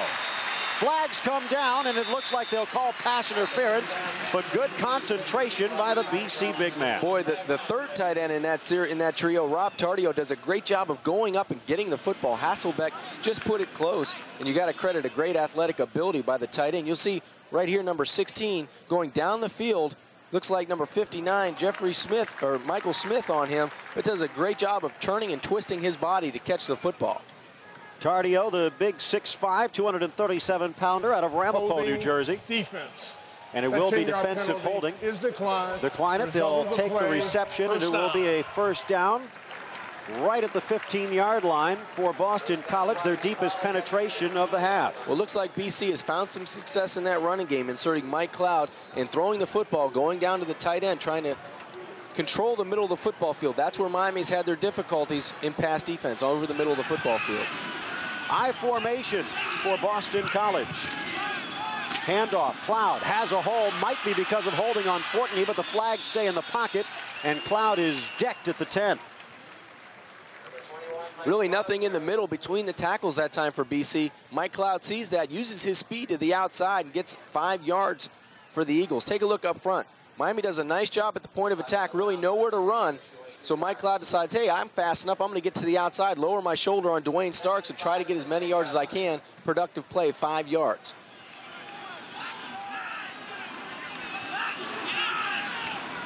Cloud set to the right of Hasselbeck. The pass to the middle instead, and it is a touchdown The tight ends are eating up the Miami defense on this BC drive. Well, that's something that Jeffrey Taylor has to get used to in the middle of that field. There's a lot more room for him to cover. That was so easy that time. Scott Dragos, number 83, just runs down the middle of the field and turns around. Great timing by Hasselbeck, a nice delivery. Take a look, he's on the left-hand side. He hits his fifth step, boom, the ball's gone. He turns around, he hits it right in between the 8 and the 3, right in the numbers, touchdown Eagles. Derek Ham was lined up to the outside. There was no way he was going to keep up with him, so they found a hole in the Miami defense. The kick is up, and the kick is good as John Matic closes out the first touchdown for Boston College as the Eagles eat into the Miami lead. Now it's a 10-point or a 14-point game. Yeah, BC desperately needed to get on the board there with a touchdown. Matic with the 14th point of the game, and here the good pass, making it 24-10. Miami still leads it back after this. The game with 6 carries, but we have seen a lot of Mike Cloud since then in the BC backfield, and that helped key the Eagles' first touchdown of the day. And they also used their tight ends a lot. Pollock, Dragos, and Tardio all combining, and Dragos finally getting the touchdown toss. Yeah, 10 plays, they go 85 yards for the touchdown. Both teams have really gone over 80 yards for scores today, so the defenses have been on the field for quite a long time, but BC really taking advantage, sticking it in the end zone with 4:53 left to go before halftime. You can see Jones almost the quarterback of the special teams as he calls Popovich up a little bit. They're standing around the 7-yard line, awaiting the kick of Terry Hannafin. The wind picking up a little bit and the sun beating down again on the artificial turf at Alumni Stadium. Phil Shane, John Congemi with you. The Canes getting out to an early lead. This could be a key drive for Miami. If they do not score and BC does, the Eagles are back within 7. Hannafin's kick. Looks like Popovich might get a chance, and he will grab it at around the 11-yard line. Across the 15, near side 20, breaks a hole, cutting back at the 25, and finally gang tackled there, finally getting a hold of him at the last moment. Shalom Tolfree. Yeah, Tolfree gets it, but Pop does a good job of taking control of the football. That time a little role reversal. Usually it's Trent Jones on the return. Popovich takes it. Trent Jones puts a nice block in front of him, and he cuts it up inside. A nice return by the special teams. Back in there. Yeah, I remember those. That's X and O's, isn't it, down there? New quarterback for the Canes, Scott Covington. Handoff as Edgerrin James is back in the backfield across the 30 and down to the 31. It's a pickup of close to 4, and with Covington going in, why not give him a full holster of weapons, and they do. Yeah, they got a lot of bullets in the weapons out there right now. You take a look at Scott Covington for the season. 228 yards and 1 touchdown on 18 completions. He does a good job. He pushes the ball downfield. He's got a real strong arm, does a good job of running the offense. He's a great changeup to bring in. You know, you always want to get your backup quarterback some playing time, and why not put him into this football game up 24-10. Robert Sampson back in there at that left tackle position, and the youngster doing a good job. Covington will hand off to James again. Stutter step at the line of scrimmage. He'll pick up 2 on this one if he's lucky. It'll bring up a 3rd down and close to 4. Yeah, nice defensive play that time by the Eagles. Number 51, Eric Stortz, the senior linebacker. He's 6'2", 230 pounds. He takes charge in the middle of that football field for the Eagles. Nearing the 4-minute mark of the first half. Just 4 minutes and change left to go before the second quarter winds to a close. And this perhaps the play of the game early on, because if the Canes get a first and keep driving, they hold on to the momentum. But if BC stops them here, the Eagles could be back in this one. Covington, drop back, 5 steps. He's smothered at the 24-yard line. Finally knocked to the turf. A strong performance that time by Markel Blunt, the big linebacker, bursting through the middle. Yeah, number 5, Edgerrin James, I think, missed Blunt coming on the blitz. He's looking outside, but the block is inside. Just a little bit of miscommunications by the offensive line and running backs, and Blunt comes right through the middle. The punt bounces at the 47-yard line, picked up there by Jermaine Walker, hog-tied at the 45. And you looked at Edgerrin James in the backfield. It looked like Storrs, the other linebacker, might have been coming from the outside, and that's where Edgerrin was looking first. But as a running back, you always go from inside out. You want to protect inside and make the rusher coming from the outside. He's going to take the longest to get there. You got to go inside out, and that's right where Blunt came. Looked like Edgerrin was looking on the outside edge, just missed Blunt, number 90. It was tough because it was a blur coming right by him, homing in on Scott Covington. Let's take a look at the interior. You see Wise at center now. Does a good job up front, but clearly it's 2-on-1. Nobody kicked down on the rushing linebacker. It had to be responsibility in the backfield. Edgerrin James had no one to block. So Wise in at center along with Callejas, and they kept Hoven out of the backfield. Unfortunately, no one else. Well, let's take a look at this now. BC with 3:20 left to go before halftime. They have 3 timeouts left to go, and they've got great field position on their own 45-yard line. So if they can go in and get any type of score right now, momentum will stay on their side. Good look at Sampson. Robert Sampson on the bench along with Edgerrin James. Yeah, Art Keogh getting a little excited talking with his running backs and offensive line just because Miami had complete control of this football game, and now slowly but surely that BC's trying to get back into this game, only down by 14 points. Hurricanes still have a lot of games left to go on the schedule, and a 1-4 slate coming into today. Could be 2-4 if they can hold on the lead. Temple's no pushover anymore. Just ask BC. That's true. They came out and beat them early at home at Temple. 1 game left to go on the road, but that is in Blacksburg, and in recent years, that's not been a pretty sight for Miami. Yeah, that's where Ryan Clement came into the ball game. His first playing time, I believe, as a sophomore in '95, and that came down to the last pass. They lost 13-7. Miami did, so they get to go up to Blacksburg and try to revenge that loss 2 years ago. A light crowd when we started out, but Alumni Stadium has started to fill up, and perhaps the BC offense and defense has helped them fill up with hope. Clements, only 2 incompletions on the day. We might see him back before this first half comes to a close. But Hasselbeck, a tight formation. Cloud now in motion towards the bottom of the screen. He's rolling towards the top, looking for Crittenden. Has him at midfield. Knocked out of play at the last moment, but the ball incomplete as Dennis Scott laid a lick. Good throw on the outside by Matt Hasselbeck. Just Crittenden, his head turned upfield like he wanted to run before he caught the football. You got to catch the ball and really go out of bounds there. Just a poor play physically by Crittenden.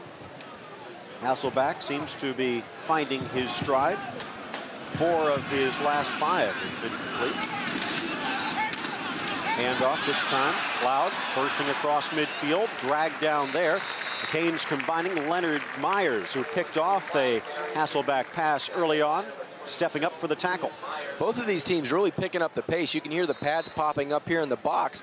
Good job by the offensive line by BC coming off the football, but Miami's defense holding their own. It's a tough 3rd and 2 right now for this Boston College offense. Tardio coming into the game at one of the tight end positions, and he'll line up to the left. Harding flanks to the left. Double wideouts to the top of the screen with Mike Cloud, the lone man in the backfield. Hasselbeck across the middle. Tardio tips and almost picked off. Dennis Scott could not get there in time. I think Hasselbeck was trying to go down the field to Crittenden, and Tardio really thought the ball was coming to him. It was a good defensive play that time for Miami that the ball was tipped by an offensive player. That was 3rd down and short, and the boos you hear because they're not going for it on 4th. The tight end's coming across the middle, but I think he was trying to push the football down to his wide receiver behind him, number 9, Crittenden, who was open. Looked like for clearly a 1st down. Malecki back to punt, and standing at his 10, Dwayne Starks. Rolling to the near side, he'll let it bounce. This one will be stopped inside the 5 and down to the 3. A nice punt that time. Jason Malecki pinning the Canes within the 5 and tapping it down there. Mike Hemmert. Canes lead it by 14, but BC picking up the momentum. Holds, but the Boston College special teams has put the Canes in a hole as Ryan Clement back in the huddle at quarterback. Well, we talk about Boston College having all 3 of their timeouts remaining with 2:21 now left to go before halftime. Big stand by BC right now. They've got Miami in a hole. Offensively, Ryan and that offensive team needs to think, hey, we need 2 first downs. We'll go in with a 14-point lead, build on what we did in the first half, and come out for the second half. But BC right now, they have to think, hey, 3 and out, get the ball back, and try to put 1 score on the board before halftime. By the way, BC's punter Jason Malecki averaging just over 39 yards. Had a 57-yarder earlier this year. That one 54 as he pins the Canes to their 3-yard line. I formation. It's Joseph and James behind Clement. Fulcher in motion from left to right. The handoff. James tripped up at the 2, still fighting for yardage, and he will not pick it up. Yeah, no room to run that time. Really, when you're on the goal line, you need to hit that hole, and you can't really dance around. It's time to go north and south and maybe get 2 or 3. That's a good play, and a great play now by BC. They call timeout, try to stop the clock. It stops now with 2 minutes and 8 seconds left to go before halftime. Edgerrin James finding the going tough up the middle. And Boston College, as you said, using their first timeout. Clement jogging gingerly to the sidelines to find out what Butch Davis has in mind. No gain at all for Edgerrin James in a 2nd down. Do they put it in the air here? Do you risk a turnover? Come on. I don't know. I try to run the football again here. Just try to pound it out. They've had success to the short side of the field. That time BC wins the battle at the line of scrimmage. I want to make them use another timeout and roll the dice maybe on 3rd down. Andy Crossland's lone punt of the day on the Canes' last drive went 40 yards. If he duplicates that here, if the Canes are forced to punt, it would put BC inside midfield with a chance perhaps for a field goal, maybe even a touchdown. But we still got a couple more plays for the Canes to try and pick up the first, and they've had some success early on with the tight end, but that's something they've gone away from of late. Yeah, Mondrell Fulcher standing on the sideline. Looks like Daniel Frank's in the ball game at tight end.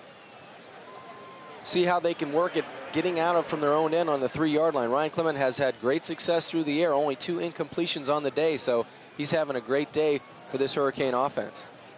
Mention the one big injury so far today, Mike Weiner, who was filling in at center in his own right. 6'4", 280-pound senior out. Ty Wise has stepped to the middle. K.S., Mateen, Sampson, and Blaze. The offensive line most likely. I would think if Miami is going to throw the ball on 2nd down, they try to bring a 2 wide receiver set to the field and maybe use the short side with the tight end and also Carlo Joseph coming to the short side. They've had success in the +20 territory with that play. Look for them maybe to use the short side of the field with the tight end and fullback combination. Looks like it might actually be Eric Schnupp stepping in for Ty Wise at guard. Let's see if that offensive line can hold a pocket for Clement or perhaps even open up a hole for James. Coming up at the half, we'll talk with the University of Miami's Assistant Athletic Director for Community Relations, Roger Bell, who's been a busy man over the past year. Also, some scores and highlights from around the Big East and around the nation.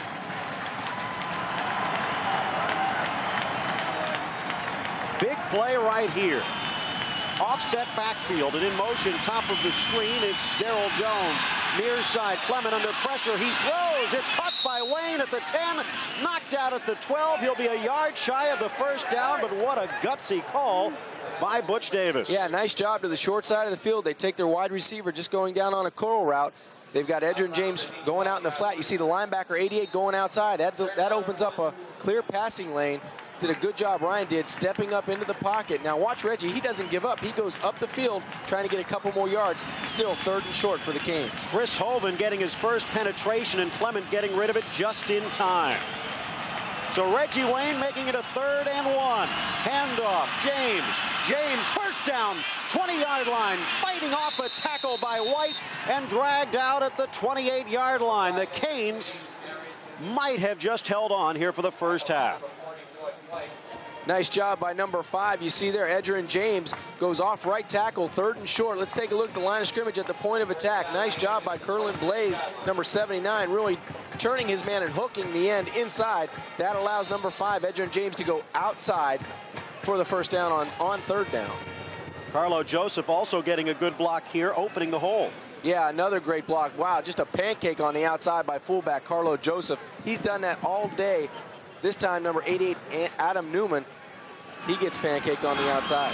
We've seen James be patient. We've seen James hit the hole. Here he does both. Cutting inside at the 30-yard line and down to the 32. Time ticking down under 1:25 and counting in the 1st half as the Canes get out to the 32. Yeah, I don't believe you'll see BC use their 2 timeouts now that Miami's got the ball outside the 30. See, Miami has won 56 straight games when rushing for over 150 yards. They're well on their way to doing that today. In fact, Edgerrin James already has close to 160 on the day as the Canes approaching 200. Handoff, James. The first hole wasn't there. He dodges to the outside across the 35, and it looks like he'll just be inches shy of another first down. And he stays in bounds. That clock will continue to go down in 46 seconds and counting. Edgerrin James, breaking the 160-yard mark, has in the first half of play surpassed Darryl McMillan for 10th place in the all-time rushing chart for a game. McMillan had 156 last year against the Citadel. There's a good chance James might be moving his way in the record book today. Little keeper. Clement diving forward, and it looks like they'll give him the yard in the first down. Only 23 seconds left to go on the clock, though. Yeah, that should be the last play of this first half, and Miami should be content going in, playing great on offense. 2 big turnovers on defense, and they'll continue to hold that 14-point lead. Only one bad defensive stand in the first half of play, and it cost them a touchdown, but with 18, 17, 16, as you said, John, looks like the Canes will be happy with their 2-touchdown lead. Ryan Clement and the Canes mosey towards the sideline as Edgerrin James and Ryan Clement. A job well done in the first half. 4, 3, 2, and 1. The first half has come to a close, and the Hurricanes halfway towards snapping their losing streak and getting back into bowl contention with their first Big East win of the year. But 2 more quarters to go, and we come back, as we mentioned, special interview with Roger Bell from the athletic department, and also take a look at some of the highlights in this first half, and some pretty nice ones at that. 24-10, Canes lead it at the half.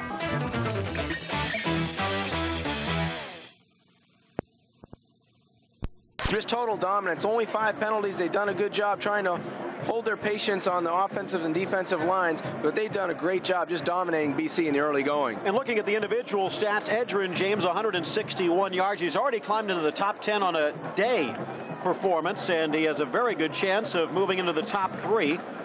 As far as the tight ends go, that's really been the target. Yeah, it really has. And take a look at Ryan Clement. 13 of 15 for 181 and 1 touchdown. By far his best performance of the 97 season. So what has to happen in the second half? Well, the Canes defense perhaps slowing down the Eagles early on. They were able to do it at the end, and the Canes maybe get back on track. Second half kickoff next. Just seconds away, and the Hurricanes with a 24-10 lead over Boston College. We talked about how well they have played to this point, but really, John, when you look back at it, they're just 2 BC turnovers from perhaps being in a tie game. There's still a lot of work to do. Yeah, you're right. Miami needs to come out and continue the dominance that they had on the line of scrimmage in the first half. BC gets the ball. If they can come down and control it, maybe put some points on the board, continue that momentum they had just deep into that second quarter, it'll be a good game in the second half. Some notes we'll give you, but a great performance in the first by Ryan Clement. Vinny Testaverde had held the record, 14 straight completions. Clement completed 13 of his first 14. This kickoff, very good, and just inside the pylon. Touchback.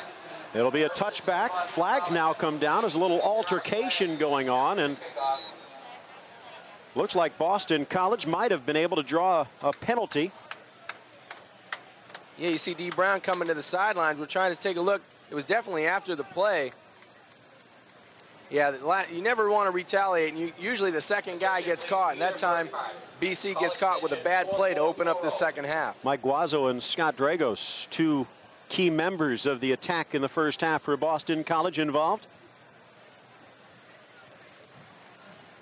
Dwayne Stark should have kept his cool. They'll actually call it both ways, and in fact, if he hadn't pushed back, the Canes might have been able to pick up 15 there. Instead, it offsets, and it'll be a first down. And 10 to go. BC starting from their own 20. Yeah, it looked like BC was going to start in a hole with the personal foul penalty. Now they get it 1st and 10 on the 20-yard line. Let's see what Miami can do defensively. They forced 2 turnovers in the first half. Let's see if Miami can play a little bit tougher on defense even in the second. Hasselback still in there, starting the second half of play.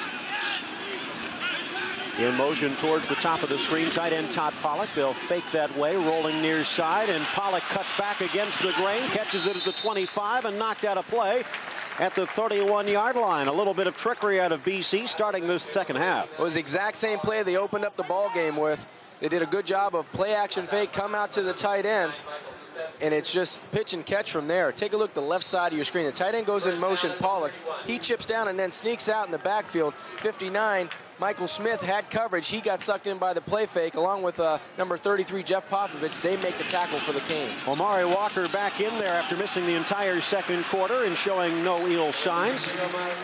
Cuts across for a gain of 5, close to 6. Tackled by number 23, Dwayne Starks comes in with the tackle for the Canes, but as in the first quarter, really when they want to bang at you, BC offensively, they're going to put Omari Walker in the backfield and try to wear you down a little bit up front. That even makes Mike Cloud look that much faster when he comes into the football game. 7th carry of the game for Walker. He breaks the 60-yard mark as well, but both paling comparing to Edgerrin James. This time, Walker again bullying his way under, and the way he holds the ball, you're not going to knock it loose. No, you're not. Danny Morgan comes over from the weak side linebacker position, puts a pop on Omari Walker, but not after, only after he has enough yardage for a first down. Take a look at Miami defensively. They're doing a good job up front, trying to contain 2 blockers with one. You see Denny Fortney doing a nice job stringing out the play. Somebody has to come out and help. That help comes from number 44, the freshman, Dan Morgan. Perhaps Michael Smith needs to pinch inside a little bit more, as he does that time. However, Walker cuts away from the play and finally brought down in the defensive backfield. Popovich grabbed a hold of him and rode him to the turf. Yeah, that time Denny Fortney, number 99, and number 92, Lewis, looked like they got blocked out by each other, really running into each other. That allowed a hole to open up front for BC, and Omari Walker comes in with a nice play on first down. Take a look at the middle of your screen, 99 right there. They get clogged in the middle of the football field. Actually, Denny gets in the way of Lewis coming inside, but a nice game by BC. Harding and Crittenden to the top of the screen. The handoff to Walker, had a hole, had the past tense, but he did pick up enough to pick up a first down across the 45 and down close to the 43-yard line. Omari Walker doing his best impersonation of Edgerrin James here to start the second half. Well, number 44, Dan Morgan, did a great job of eluding the block of the fullback, Mike Hermit, number 91. He sheds that block and then comes off and helps out on the tackle. So Miami doing a good job, but the Eagles steadily moving that football down the field, now at the Miami 44. Wideouts left and right, and an offset backfield behind Matt Hasselbeck. Fakes the handoff to Walker, looking towards the near side, pressured by Fortney, throws it across the middle, and it's almost caught there. Good pressure, and Todd Pollock forced for a diving attempt. It looked like Hasselbeck was looking upfield to Harding, but he was well covered. Well, fool me once and I'll take it, but this time, take a look at number 59, Michael Smith. He doesn't buy the play fake. He goes right outside on a tight end, and credit Denny Fortney by just grabbing the shoulder of number 89, Todd Pollock. They wanted to go to the tight end early. Hasselbeck made a bad decision trying to force the football in there, but a nice play by number 99, Denny Fortney, and also 59, Michael Smith. Mike Hemmert, the fullback. Cloud back in the tailback position. He'll pick up the ball, but he won't pick up a yard. In fact, he might have lost one. Looks like the Hurricanes stiffening at the right time. BC breaking into their half of the field, but it's going to be a third down and long. Yeah, Jeffrey Taylor doing a nice job, along with Michael Smith and Dan Morgan. John Miles, number 61, the left tackle for BC. I think he's going to have nightmares of 44 running by him, because Dan Morgan really showing his speed at that linebacker position, along with Taylor and Smith. Eugene Ridgely back in there at safety for the Canes as Hasselbeck dropping back across the middle. Nice catch. Brought down quickly, though, as making sure he would not be picking up any yardage after the catch, Jeffrey Taylor, and it's just shy of the first down. And the cries from the stands for BC to go for it. Yeah, the tight end really taking advantage of the coverage underneath. You see Morgan on the outside trying to pinch the 2 receivers outside. And really, they just bracket the tight end with the linebackers. But Pollock finds a soft spot in the middle between Jeffrey Taylor and Dan Morgan. Big early call here in the second half. Boston College going for it on 4th and 1.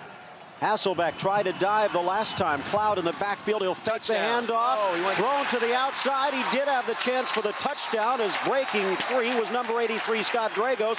But also wide open, the fullback, Mike Hemmert, and he does pick up the first. Well, he picked up the first down, but he gives up a touchdown. Boy, did he miss a golden opportunity. You see nobody around number 83, Scott Dragos. He walks in from the 20-yard line, but they do pick up the first down and move the change. But those opportunities don't come up that often against the Miami defense. You have to take advantage and stick it in the end zone when you can. But as a quarterback, obviously you look towards your first option. Is that maybe just a bad play where they should have looked instead of Dragos? I think he was concentrating on getting the first down and really not looking downfield. Miami just busted the coverage. Two wideouts to the bottom of the screen. The handoff straight up the middle. Spinning away and across the 20 and down to the 15. Another good effort by Mike Cloud. First down, Boston College making a game of it. Credit that offensive play, that success to number 74, the left offensive guard, Doug Brzezinski. He did a great job on Damian Lewis, the freshman defensive tackle for Miami. A little bit of a nick. Nate Brooks knocked out of the backfield. Brooks has had his problems this year as he and Nick Ward have been sharing time at that right corner position. Yeah, you take a look at his replacement, number 22, the freshman back into the football game, Leonard Myers. Already has an interception on the day, and Myers might be stamping his name towards the starting lineup. I formation, handoff to the fullback. Hemmert pulls through to the 10 and down to the 7-yard line.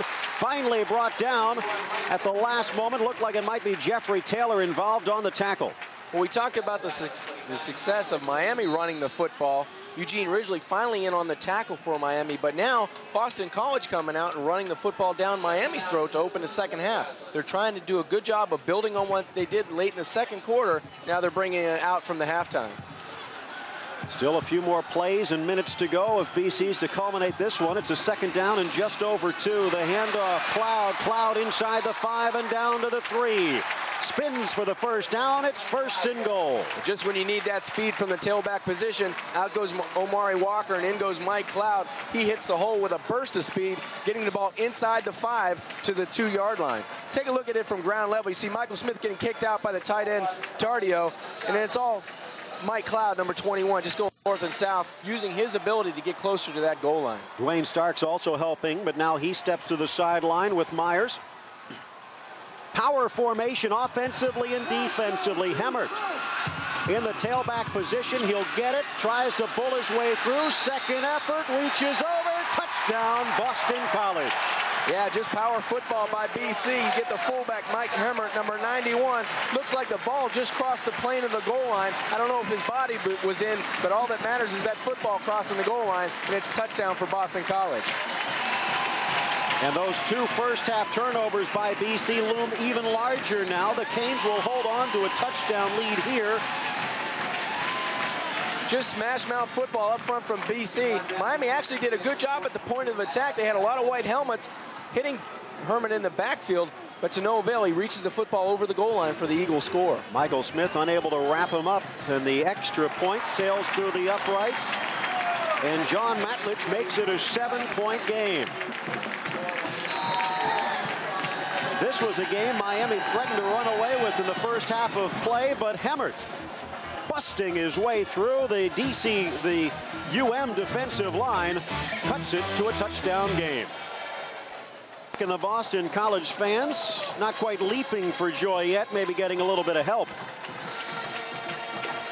24-17, Canes still lead it.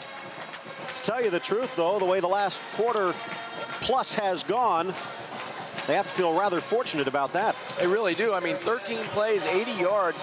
They eat up almost 5 minutes on the clock. Boston College comes out and really shows Miami that, hey, we're not going to lay down and let you kick us around in the second half. They come out and put a touchdown on the board. Now we're back into a football game at 24-17. Hannafin getting set to kick it off for Boston College, and back deep, standing in a line at their 5. Jones and Popovich not letting Boston College know until the last time which way they are gearing their attack, and also waiting till the last moment to see which way BC might end up kicking it. They'd like to get into the hands of Trent Jones, and he heads off towards the near side.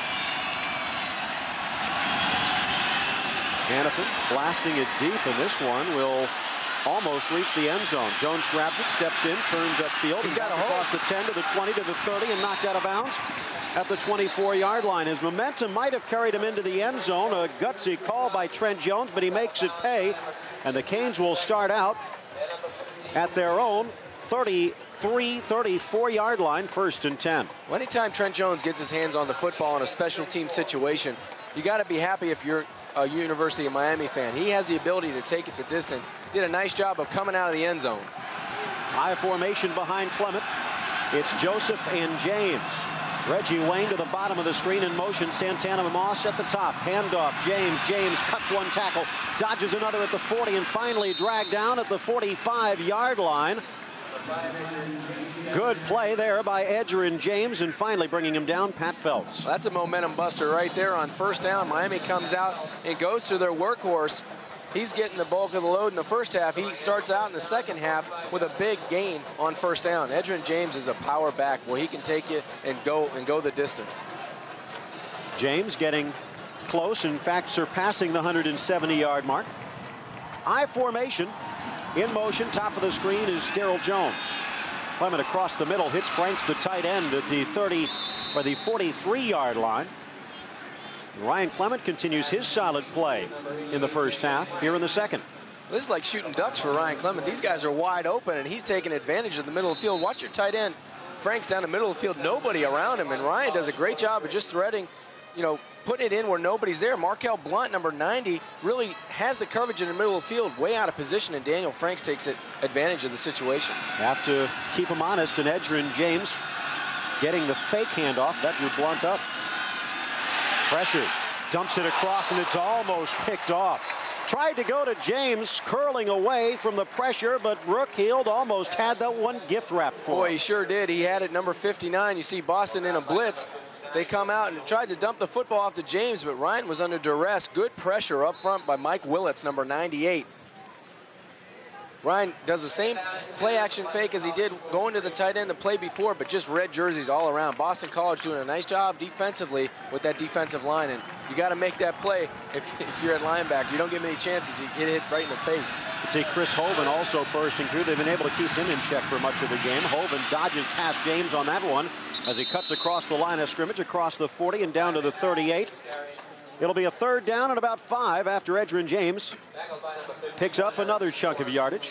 We talked about last week against Virginia Tech, Chris Hovan having 13 total tackles and 3 sacks.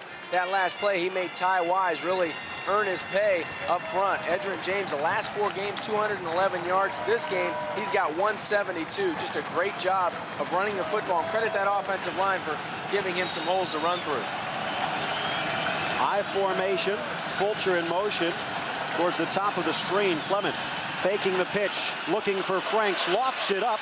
Franks gets popped, but that pass uncatchable, making sure when he had the chance to lay a lick on UM's big tight end, number 3, Pedro Sereno. And remember, he was burned earlier in the first half on Santana Moss's 1st down saving reception, and he got a lot of frustration out on that hit. Yeah, and that coach is making sure, saying, hey, don't take a foolish penalty. If it's overthrown, don't go for the big hit and give them new life. Good job, good defensive stand that time by BC. Andy Crossland just across midfield. He'll boot this one. Looking for the sideline, touched back by Myers and down inside the 5. The University of Miami pinning him down is Wilber Valdez. Finally touches it down, and a good kick, 36 yards for Andy Crossland as he pins the Eagles deep. Well, that's great special teams play that time by number 22, Leonard Myers. 24-17, the Eagles are getting it back with 8+ left to go in the 3rd quarter.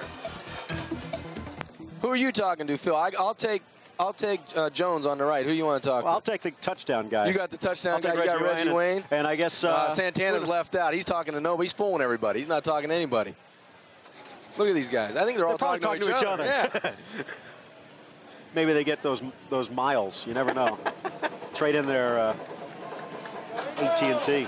Could be talking to Ryan Clement, too. Edgerrin James, though, he's been a workhorse today and rapidly climbing up the record charts. We'll show you how in just a moment, but not many backs have gone where he has today. 176 yards already with more than a quarter left to go.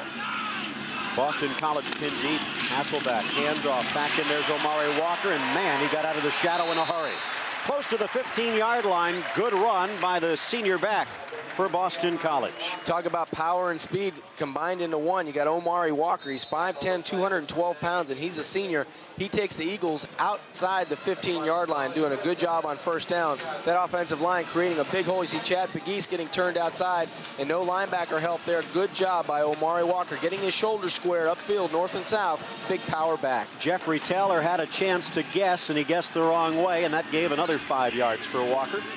Mansfield, Massachusetts native. In there now is Cloud. Flag comes down, close to holding, perhaps offsides. Dragged down, it would be a loss.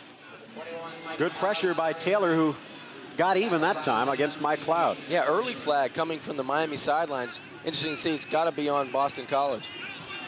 Legal procedure against the Eagles. That'll knock them back a step.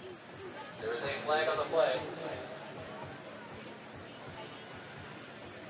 See Jeffrey Taylor, number 58. He gets his first start at middle linebacker today for the Canes.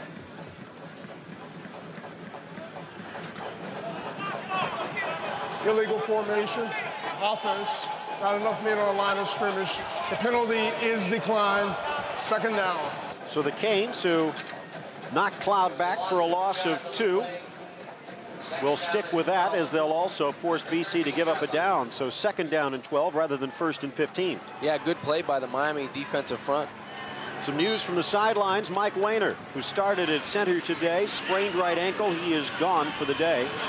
Ty Wise stepping in for the rest of this one. Shifting formation on the Canes 4-man front. Handoff. Omari Walker breaks through the first 2 Canes, but gets back to the original line of scrimmage before he's eventually brought down. Derek Ham grabbed a hold of his ankles. Yeah, Derek Ham, number 71 from that defensive end position, comes out. He's 6'5", 250. He's a junior. He's doing a good job containing guys on the outside. Really in between the tackles the Eagles have had success running the football, but he's coming up big today in the second half for the Canes. Talked about James breaking the 100-yard mark and getting close to 2. Well, that just puts Omari Walker 101 yards for the senior back. The play action, looking across the field, going for the tight end Tardio, and it's knocked away, incomplete. 4th down in a punting situation for Boston College. Yeah, surprising Boston College didn't go attack the middle of the football field with the tight end. They've had success doing that instead of going out to the flat. This time the tight end on a crossing route. But up front, take a look at this offensive line play. Great protection for Hasselbeck to really pick and choose who he wanted to go with, but good defensive secondary help by the Canes. Standing back just across his own 40-yard line, Dwayne Starks. Forced to retreat back to the 34, 33. He drops it, pressured from behind, picks it up back to his 30, and he'll lose a couple of yards on this return. Another booming kick by BC's punter, Jason Malecki. His first one, 54 yards, and that one pretty darn close. Dragos on the tackle.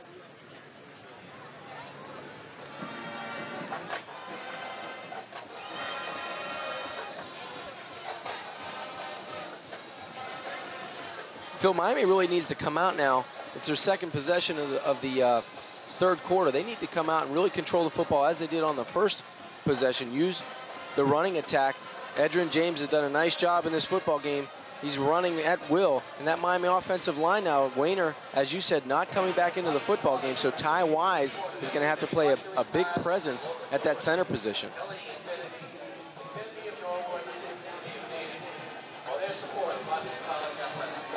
Miami defensive backs, take a look at Myers, who's playing a big role today as a freshman, along with Dan Morgan on that defense. A lot of freshmen really coming up and showing well for Miami all season, but particularly today. Next Saturday, college football action, Indiana at Iowa. Check it out, 12 noon Eastern. Sports Channel, your home for hard-hitting college football. The Big Ten game of the week, exclusively on Sports Channel.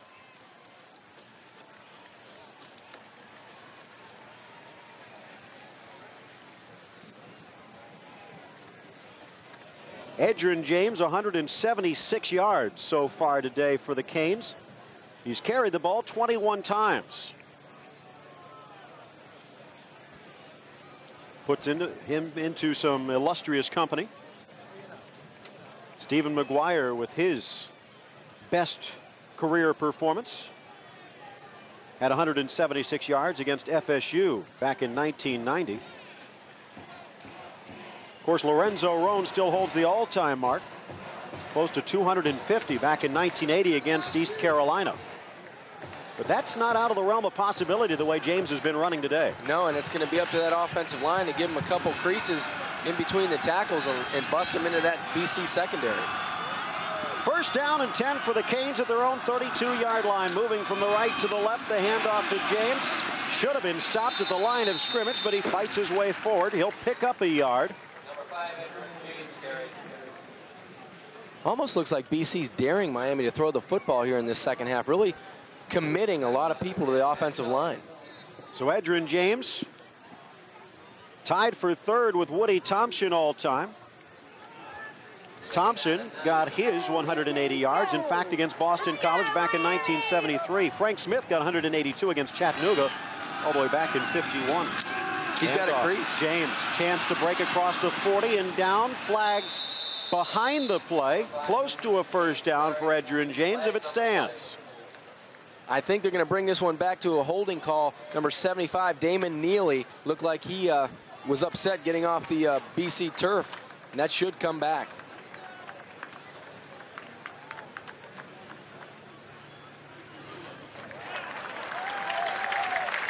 6 minutes and 1 second left to go in the third quarter. Take a look at big number 75 coming out. Just gets that right arm underneath the chin, and then he goes around and almost tackles the BC defender from behind. And there were two officials right on it. Double flag there. Holding offense, 10 yards. Looked like it might have been holding. Second down. Yeah, Damon just really had great position to go ahead and kick him out, and it just looked like he lost his footing going in, or actually tried to leave his feet, got caught out of position, and really just held on for dear life to get that guy, the BC defender, to the turf. Damon Neely, the 6'3", 300-pound junior out of Roslyn, Pennsylvania. Stepping in is Ty Wise, assuming the center role. Clement under pressure, flips out to James. Almost lost his balance, but fights his way back to the 30. Almost picks up the yardage from the penalty. It'll be a third down and about 12. Yeah, it looked like almost a slip screen outside. The receiver's going down hook route, and Ryan just dumps it off to Edgerrin James in the flat. But good pursuit by the BC defense. You know, it's a 7-point game right now. BC needs to get the ball back in their offense. Miami coming back. See the tight end down the middle of the field. He's covered. Ryan flushes out and actually runs towards the screen. See Ty Wise and Carlos Cajellas out in front trying to provide some blocking. That'll bring up a 3rd and 12 for this Cane offense. One man in the backfield. And it's Trent Jones behind Ryan Clement. But before they even get the snap off, flags are down. It's 3rd down and 12 when they started out in Miami in a passing situation, and they might have jumped. Yeah, they jumped in interior line that time. You've got some new people in there, not used to hearing a snap count. With this crowd getting into the football game, might be tough to hear out there on the field, but that's no excuse. Miami puts themselves in a hole. They had it already 3rd and 12. Now it looks like it's closer to 3rd and 17. And if they do not make it here, Boston College will get the ball back in good field position with a chance to tie it up or even take the lead if they can score on their next possession. But it's up to Ryan Clement at the moment. They need to get to the 42-yard line. Straight drop back looking for Franks, throwing it up in the air for Reggie Wayne. He was bumped, but the official says it was uncatchable, just shy of the first down marker. The Canes will be forced to punt it away. Yeah, Mike Willits and Chris Hovan, you see up front really pressuring Ryan Clement. He gets whacked trying to throw this football out to his freshman receiver on the comeback, Reggie Wayne. Not a lot of room outside to work. Reggie on the short side of the field, just going to run a comeback route. But you see 3 red jerseys in that area, especially 2 deep. Good coverage by BC that time. Really no threat of breaking the cushion by the wideout. Pat Phelps on the coverage, and the fair catch called for on Crossland's punt. Jermaine Walker catches it at the 40. A 40-yard punt on the nose by Crossland. Yeah, take a look at that last passing play. You see just a busted assignment up front. Chris Hovan really comes through, and he really paid for that. Number 76, Robert Sampson, his left tackle. A little bit of a bust up front. What makes Hovan so impressive, 6'3", 282-pound sophomore, he was actually held at the line. The officials did not see it. When he finally burst through, he had so much speed He got to Clement just after the ball got away. Well, Ryan couldn't hold the football any longer. He actually threw it early. And you see Art Kehoe talking with Butch Davis and Ryan Clement about protection, how they're going to figure out and contain some people up front for BC. Chris Hovan really having his way as he did last week with Virginia Tech. He's a spectacular player, not taking anything away from Miami's offensive line, but they're facing one guy that's really good. Bring your asses down here. I think that means to come here rather quickly. I think that is coach speak, right? Yeah, that's pretty common on the sidelines, I would guess, but they're trying to figure out what happened on that last play, and I guess Ty Wise has the answer to Art Kehoe's question. There's Damon Neely, the junior, along with Robert Sampson, the sophomore, and Ty Wise, another sophomore. A very young offensive line for the Canes. On the other side, things seem to be calming down. Yeah, Ty failing to bring those mules down when Art Kehoe was asking for them. But on the other side, the BC sideline is relatively calm. You know, they're doing a good job of trying to stay in this football game. They're only down 1 touchdown, which is 24-17. They get great field position right here on the Boston College 41-yard line. Well, the Canes can't find their mules. BC trying to line their ducks in a row. A touchdown here for a Matt Hasselbeck-led Eagle drive, and they are back tied in this one. Pass to the middle. It's caught. Finally dragged down. Todd Pollock sprained his ankle earlier on, had it taped, and he's back out there. You could see he wasn't going to be running anywhere anytime soon, but he did get open, and Dennis Scott wrapped him up. Yeah, he's hurting, and you can tell he's coming out of the football game, but they go back. BC goes back to the middle of the football field where they've had success with that tight end. Look for them to continue to try to exploit that inexperience at middle linebacker with Jeffrey Taylor. Pollock, Dragos, and Tardio have all been involved in the offense right now. Handoff instead to Amari Walker, cutting up inside, and he is just bulldozed under. And in fact, his own man, Noah LaRose, just pushed a Cane defender right on top of him. Close to a first down. It's about 3 yards to go on third. Yeah, the turf monster gets Omari Walker. No one in the middle of the football field. Should have been an easy first down for the Boston College offense, but it looked like he tripped over his own feet trying to make an effort to get that first down. Four-man wall, and Denny Fortney giving it all. Despite that ailing left knee, Hasselbeck needs a first down here. Crittenden in the middle. He's looking for him. Instead, he passes it behind to the young tight end Tardio, off his fingertips, dropped incomplete, and the Miami defense holds. Actually, there was some bad communication going on with the receiver, Derek Crittenden, and the tight end, Rob Tardio. You see him, you'll see them cross, and it's actually they pick each other and slow the pattern down and force Hasselbeck to reload. That forces a throw behind him, results in a punting opportunity for BC. Dwayne Starks all the way back at his 10-yard line. This one will hang in the air off the boot of Jason Malecki and will be fair caught at the 16-yard line. A 36-yard effort, no return. And Jason Malecki has done a pretty good job punting the ball when BC's needed to. Yes, he has, and it's really a tug-of-war in this third quarter. After coming out and driving the length of the field, Miami really stalling offensively. They get the ball now on the 16-yard line with 3:23 left to go in this third quarter. And right now, it's a great football game. It's a great defensive struggle right now. Miami had their way on the ground and through the air in the first half. Now really trying to struggle for yardage in this third quarter.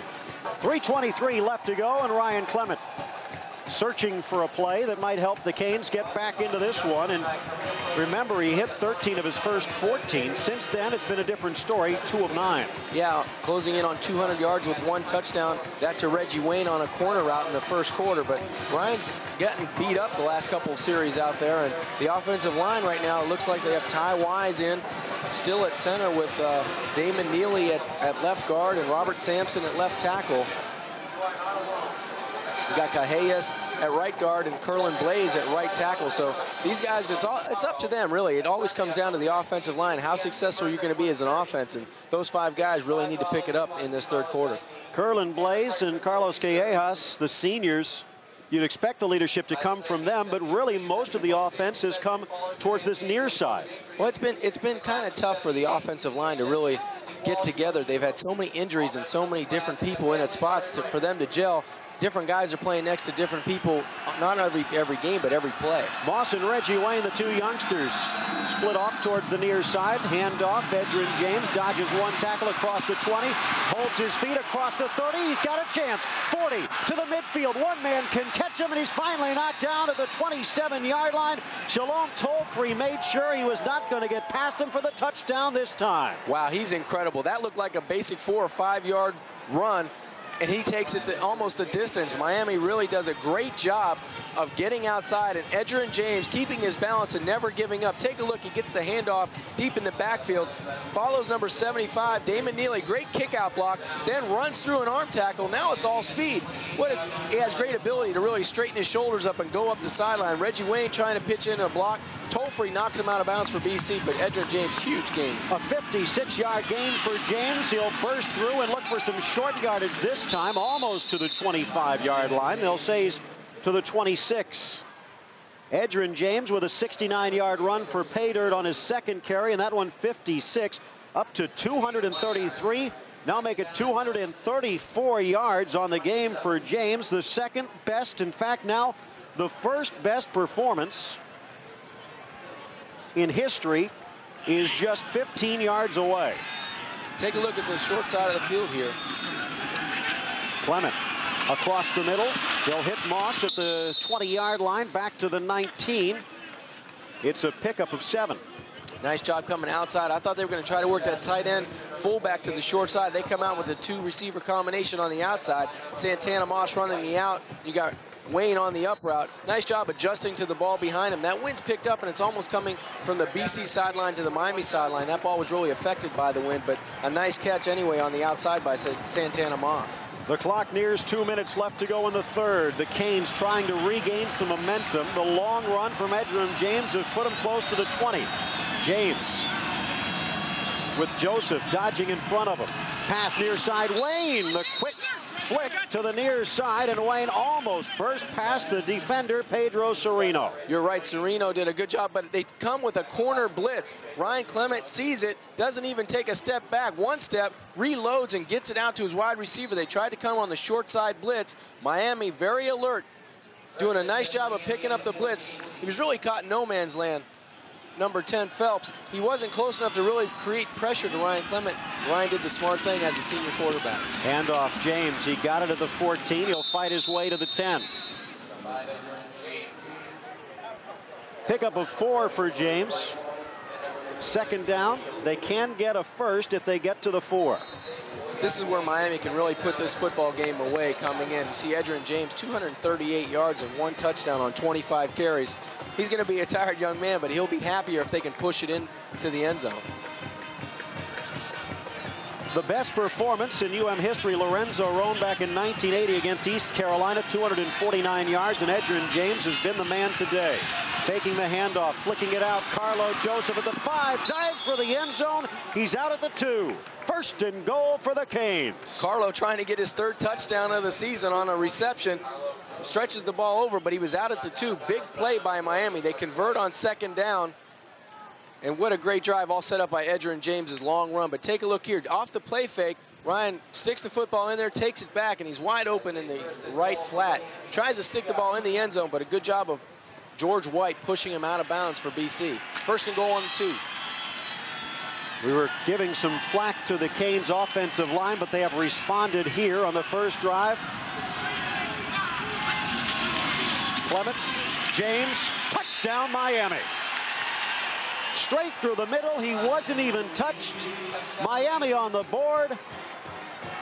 And momentum swinging towards this near sideline. Well, you think Art Kehoe's message got across to the offensive line? They found the mules. Series, they found the donkeys. Everybody's in together. Great block at the point of attack. Carlo Joseph doing a nice job. Another pancake, and as you said, untouched. Edgerrin James goes in after his big play. That was the easiest 2-yard, 3-yard run he's ever had. 3rd touchdown of the game for Edgerrin James. Crossland, left-footed boot. It's through. Canes to 30. Good performance by the Canes. They've stretched the lead back 31-17. Take a look at the point of attack. Just a great job. Damon Neely hooks his man. Offensive line does a great job. Miami 31, Boston College 17.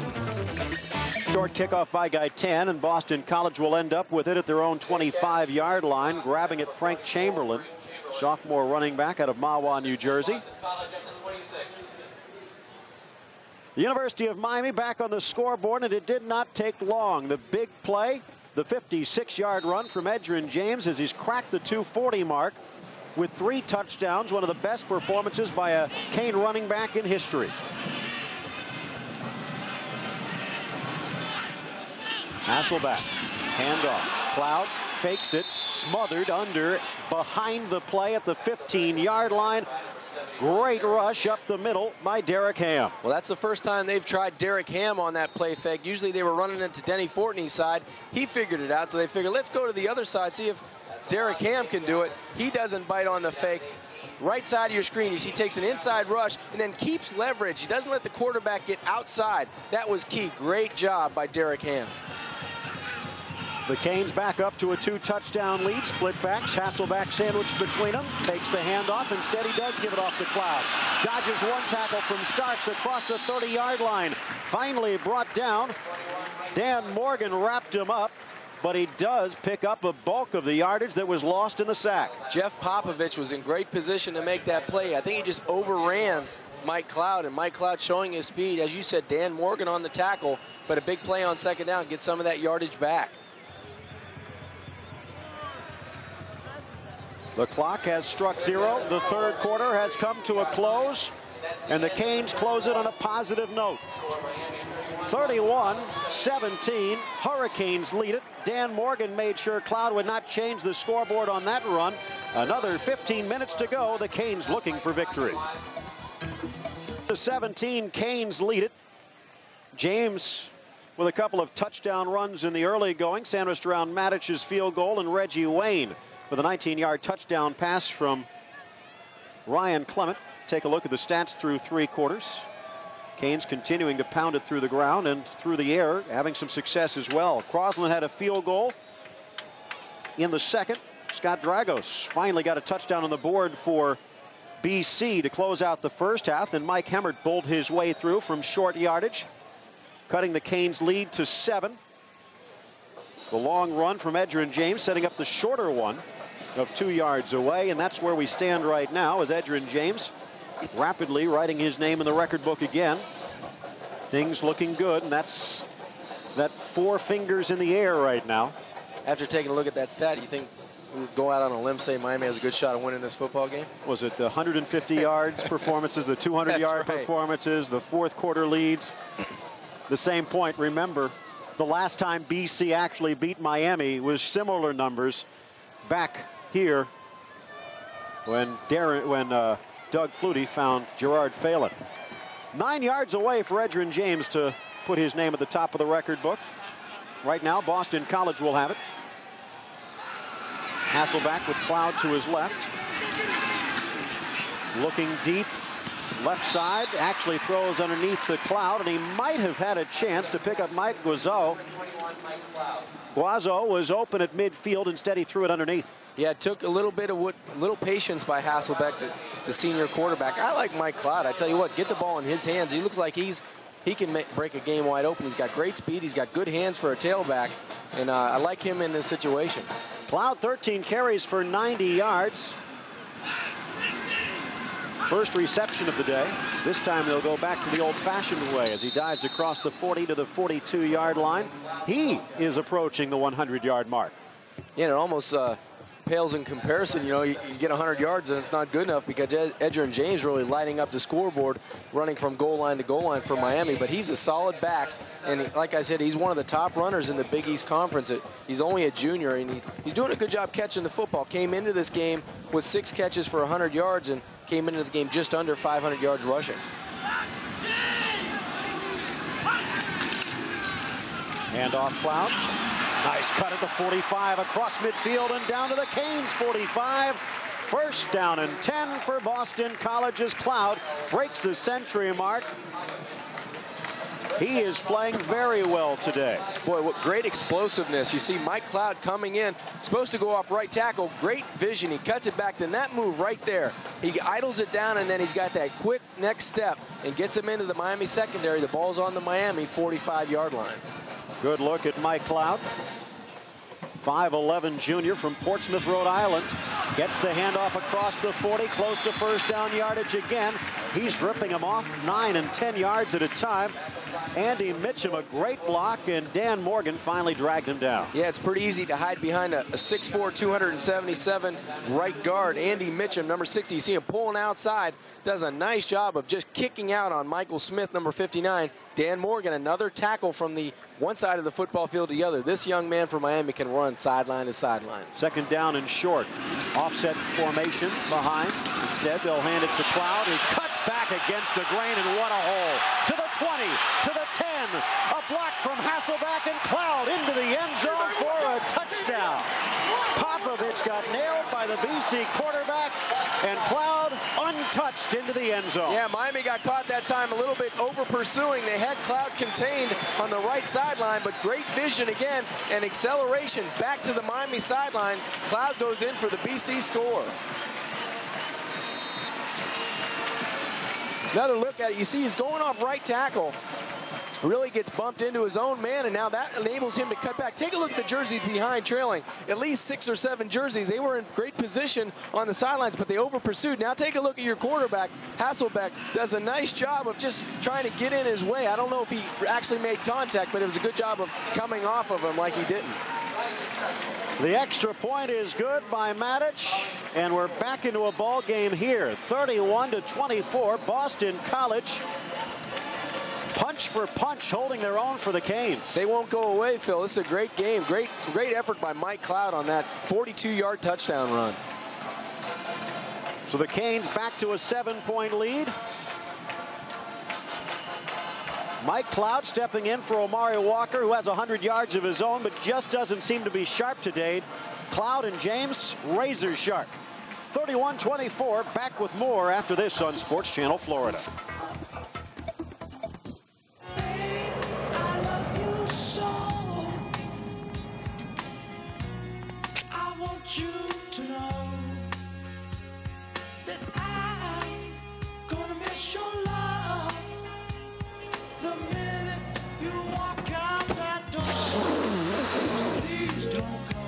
That'll keep you company.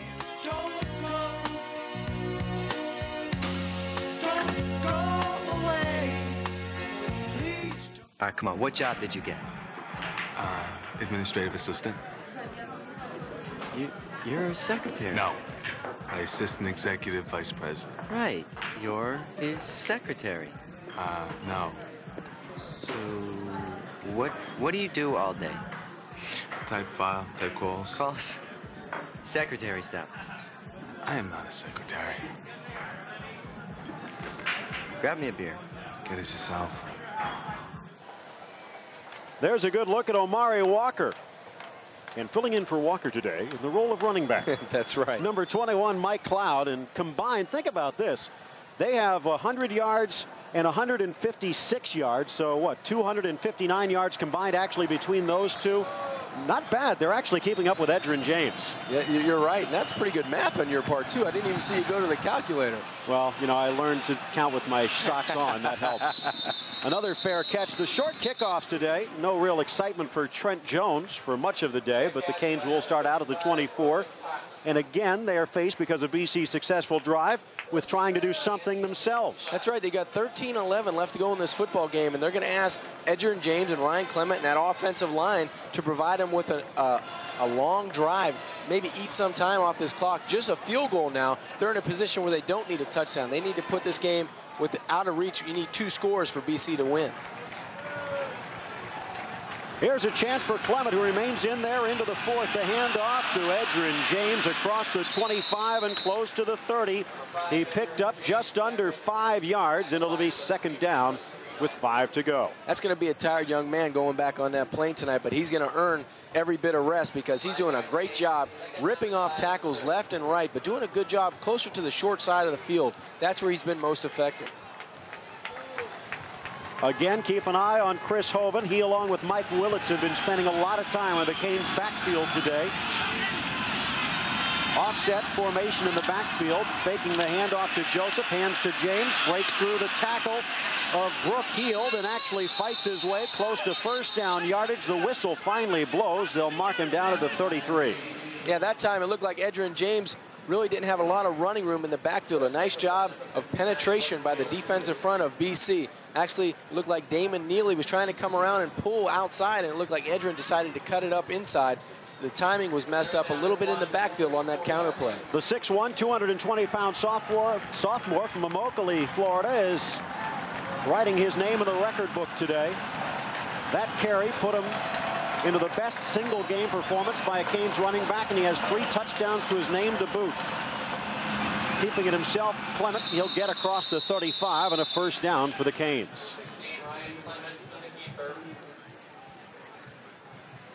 Melvin Bratton and Alonzo Highsmith have scored 4 touchdowns apiece in Canes history. Bill Italian, way back in 1933 against tiny Piedmont College, had 5. Might be getting ahead of ourselves, but hey, the way Edgerrin James is playing today, anything's possible. You got 11:42 and counting left to go. He's done a lot with a little time today. He's bust some big runs of over 60 yards, so he can do it. James in the backfield. Joseph to his right, now in motion towards the left. Top of the screen, Darrell Jones. Clement looking that way. Eludes the pressure from Hoven. Tripped up. No! Dodges that, but he slams straight into Pedro Sereno, and he'll end up running around a lot and won't even pick up a yard. Well, you take a look. Carlton Rowe, the cornerback from the short side. They come with another corner blitz. BC trying to make some things happen. He's picked up by Edgerrin James, but that allows somebody else in the middle to get free. You see great pursuit again from Chris Hoven, number 95. Ryan does the smart thing, just lowers his shoulders, get what he can. He gets 1 yard out of the deal, but in the middle of the football field, Chris Hoven, number 95, doing a great job. 6'3", 282-pounder. Top of the screen, Santana Moss cuts towards the inside, looking for Franks. Instead, near side, it's Reggie Wayne. He'll be wrapped up, a short gain after the catch.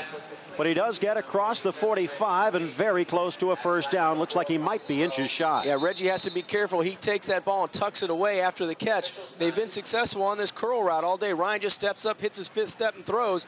But I'd say he's been getting some pressure in his face the second half in the middle of the football field. They've been doing a good job, BC has, up front, trying to create some pressure and put Ryan to the turf. Not saying that Scott Covington could not handle that type of pressure, but for all of the detractors of Ryan Clement, there are many quarterbacks who are playing college football today who would have already been on the sideline putting ice bags everywhere. I tell you what, I've been sore a few times going from the Orange Bowl just watching the beating he's taken a couple games, but he's a competitor. He proved that last year against West Virginia playing with the shoulder problem, and he did a great job in leading this team. And he's a guy, you know, a lot of people take shots at him, but he's still out there, and I guess if the coaching staff still believes he can do the job, I mean, he's had a great performance today. Top of the screen, Darrell Jones. At the bottom, it's Reggie Wayne who gave them the first down. Blitz from the middle. Line holds briefly. Pass to Franks. He held on. The pass behind him. He'll pick up 5. Clement decked again and again. It was Chris Hoven and Mike Willits bursting through the line. Yeah, nice job just getting the football out to his tight end. You see BC really trying to game up front, bringing a lot of people in Ryan's face. Just a great catch outside by Daniel Franks, the tight end, right over the middle of the football field. Did a great job of reaching back and one-handing that ball for the reception. Markel Blunt was faking a blitz up the middle, actually did come, but what that meant was Damon Neely had to handle Willits and Hoven himself. Handoff, James, left side, across the 40, fighting for the 45, down for the 44, and close to another first down for the Canes into Boston College territory. A little deeper, and Edgerrin James continues to pile up the yards. Yeah, he continues to do what he's done throughout this ball game, is really pound the Boston College defense and doing a good job either running inside the tackles with power or bouncing it outside as he does there for the first down. 255 yards for James, passing Lorenzo Roan's mark against East Carolina back in 1980.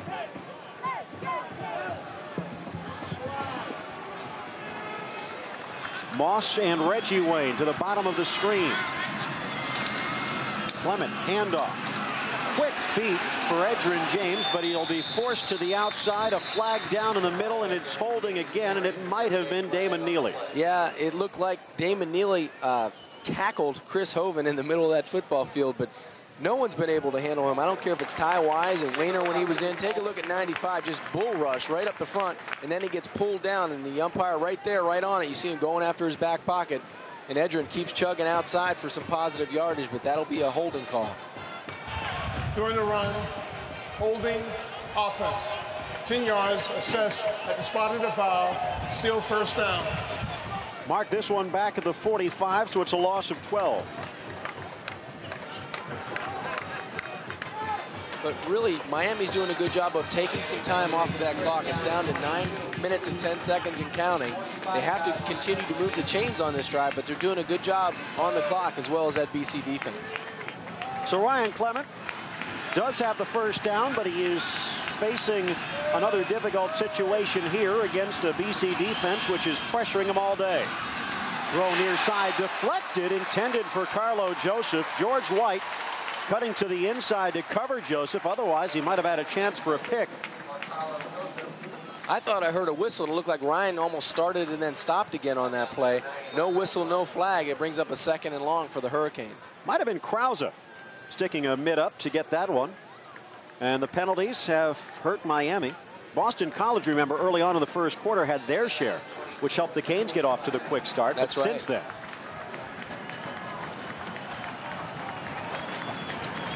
now it's 2nd down, and they need to get to the BC 33. Clement, a 7-step drop, pressured from the outside. Forced out of the pocket. Dumps it away. A flag will stay in hand. It looked very close to intentional grounding, but Clement will get away with it. He'll get away with it. He had Edgerrin James running alongside of him. Eric Stortz, number 51, on the outside pursuing Ryan Clement. That Eagle defense is really putting a lot of pressure, flushing Ryan out of the pocket. That time, he goes to the wide side of the field after play action. He's trying to set up and go downfield. You see the pursuit of that BC Eagle defense. Take a look right here, 51. Stortz, and he just tosses it outside. That really wasn't close, but you have to give him credit. He didn't take the sack. Smart play by Ryan Clement. Right now, it's forget the first down. Just pick up a couple of yards and give Crossland a chance to pin BC deep.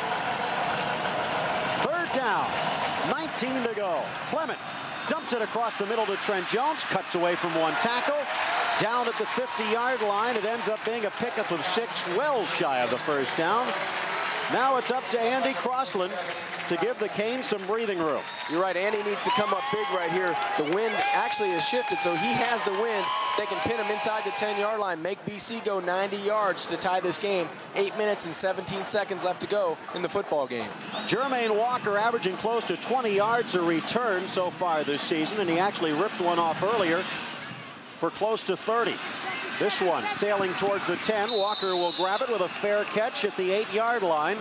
No return. A 42-yard punt by Andy Crossland, and BC will start this drive inside their 10. Yeah, just what the doctor ordered on that punt. Great kick, great angle by Andy Crossland. Pins him back inside the 10-yard line. BC's going to be forced to go the distance to tie this football game up. 31-24, Canes lead it. 8 minutes, 2 seconds left to go in the game. Phil Shane, John Congemi with you from Alumni Stadium here on the campus of Boston College. A gorgeous Boston day. A little chilly for perhaps Miami faithful.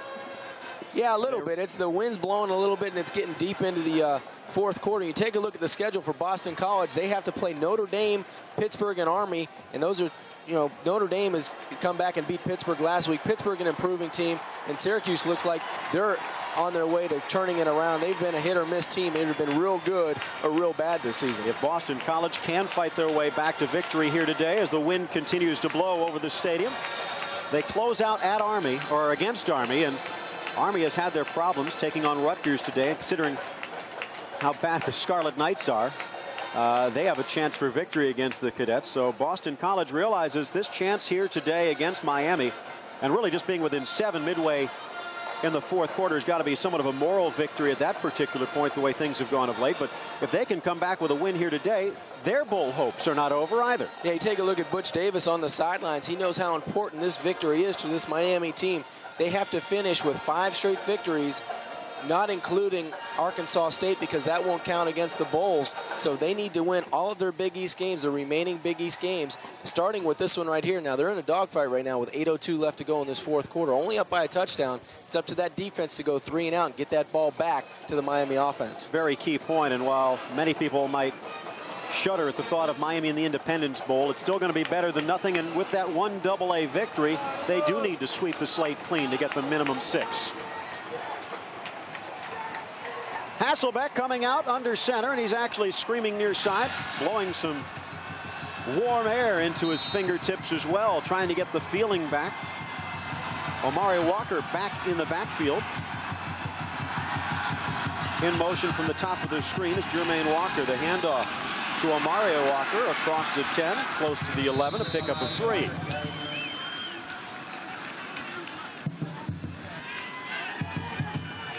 Good look at Omari Walker as he breaks free across the 100-yard mark as well, up to 106 on the day. Damian Lewis getting the hit. Surprised that they don't bring in Mike Cloud. Maybe he's injured or tired on the sidelines, but he's the guy that can really break the game wide open for BC. Not only running it, but catching it out of the backfield. Single setback behind Hasselbeck, and he will use him. Omari Walker with a full head of steam across the 15. Breaks 1 tackle across the 30 to the 40. He's dragged down there. Finally pulled down by Dwayne Starks. Dennis Scott pinched up, had him dead to rights within 5 yards of the line of scrimmage, and he is pulled down. Well, now we'll see Mike Walker, but it's Mike Cloud, but Omari Walker does a great job of going inside. What a great job he does of breaking tackles, and now he shows he can run with the best of them as well. And they hit at the end of the play, kind of a cheap shot on the side of Dan Morgan, gets blindsided from the right ear hole. He gets knocked to the turf, but BC comes out and gets out of the shadow of their own goalpost. They're up to the 44-yard line. Great shot there by the camera. Dennis Scott had him wrapped up to rights, but Eugene Ridgely going for the tackle knocked him off balance, and that opened the hole. Close to midfield, straight drop back. Hasselbeck batted down by Fortney. Well, you could see that coming. Denny Fortney had great pressure and great presence on the outside. He knew the back went by him in the flat. He was just waiting to time his jump. He almost caught the football and took it in the end zone. Nice athletic move by Denny Fortney. Right here on the top of your screen, the right side. He sees the back going. He's just in a little tug of war with the offensive right guard, LaRose, and does a nice job of just timing it to get up in the face of the football. Almost catches it and goes in. Omari Walker is back in there, nearing the 140-yard mark on the day. 3 century backs today, and in fact, Edrin James, I guess you could say he's gone platinum. Handoff, tackle behind the line of scrimmage. Good effort there by Dan Morgan. Talk about the speed of that linebacking core. You talk about Jeffrey Taylor and Michael Smith, the guys with speed, but Dan Morgan, he was a running back in high school last year. He has great instincts on the defensive side of the ball as well. He's starting as a freshman, does a great job of coming from the wide side of the field, actually, which was the weak side of the formation, comes in and makes a great tackle. Clock under 6.5 to go. Cloud is back in there to the left of Matt Hasselbeck. Hasselbeck looking to pass. Oh my! Cloud was bumped, didn't even see the ball, and he still almost held on, but Morgan combines on that one with Michael Smith. 4th down and a punting situation. Nice coverage downfield. It looked like Michael Cloud couldn't get into his route, and Hasselbeck had to deliver the football. It almost looked like Velcro was going to stick to his shoulder pad, but a nice play by the linebacking core of Miami. Malecki with a 50-yarder to his credit already today, standing back at his 30-yard line, and Dwayne Starks at the 15. Low driven boot over Starks' head. It will bound at the 10 and into the end zone. That one actually rolls through the end zone. It'll go down in the books as a 56-yard punt, but really only 36 net. Strong leg, the accuracy leaving a little bit to be desired. It's 31-24. Canes lead it with 6 to go in the game. Head coach at Boston College. He was the man which helped the University of Virginia put all those numbers up on the board for the past 6 years, and trying to do the same here at BC, but it's been a little harder than he would have liked. Today, though, an impressive performance against the Canes. Clement handing off to the man of the hour. Edgerrin James across the 20, the 25, and spun down at the 27-yard line. Pickup of 8. Yeah, Santana Moss, really, what a great block by the wide receiver coming in, allowing Edgerrin James to get the corner. Take a look at what he puts a hit on George White right here. Whack. Man, he didn't even see him coming. Did a great job from the outside, and that allows Edgerrin James to come outside for a big gain. Finally brought down by Shalom Tolfree, who has been very busy. Yes, he has. Catching up with Edgerrin James today. He's got 10 partners out there who have been pretty busy trying to catch him. Double tight formation in motion. Fulcher towards the right. They'll go towards the power. James hits the hole across the 30, 35, still on his feet out to the 40-yard line. This man is the complete package, and he is just worn out. Yeah, and Bubba Franks, 88, has to learn to keep blocking downfield, not to look where Edgerrin James is going to come from, because if he gets out of the way, Edgerrin just may shoot through that hole. He may still be running. Flashing back to the heydays of O.J. Anderson. Looking at what Daniel Ferguson was able to do with speed, Shipman and the likes. I mean, this guy just has it all. He's got power, he's got speed, he's got great size, and the good thing is he's only a sophomore. Clement, I formation behind him. Joseph at full. James at tail. Handoff James, pressured from behind. Across the 40 and down to the 41. He should have been trapped dead to rights behind the line of scrimmage by Markel Blount, and he still turns a positive number out of it. Well, right now he looks like he's starting to wear down a little bit, and you take a look at that defensive front. Just keep squeezing that down. You thought we were going to cut it back. We'll do the job holding on the front side. It's a cutback lane. Greg Marks trying to prevent the cutback by the backs of, BC, Omari Walker, and they do a good job of going one way towards the tackle and then cutting it back to the other side, especially Mike Cloud. So trying to get the backside to stay at home and wait for the cutback. James has gone to the sideline, 276 yards and 3 touchdowns to his name. Trent Jones in there to grab the handoff. A little bit of miscommunication, had to slow down, reach back. He'll still pick up a yard, but that'll be a 3rd down and long. Call it 7. Looks like an down offense, another player hurt. Robert Sampson started the last game against Florida State.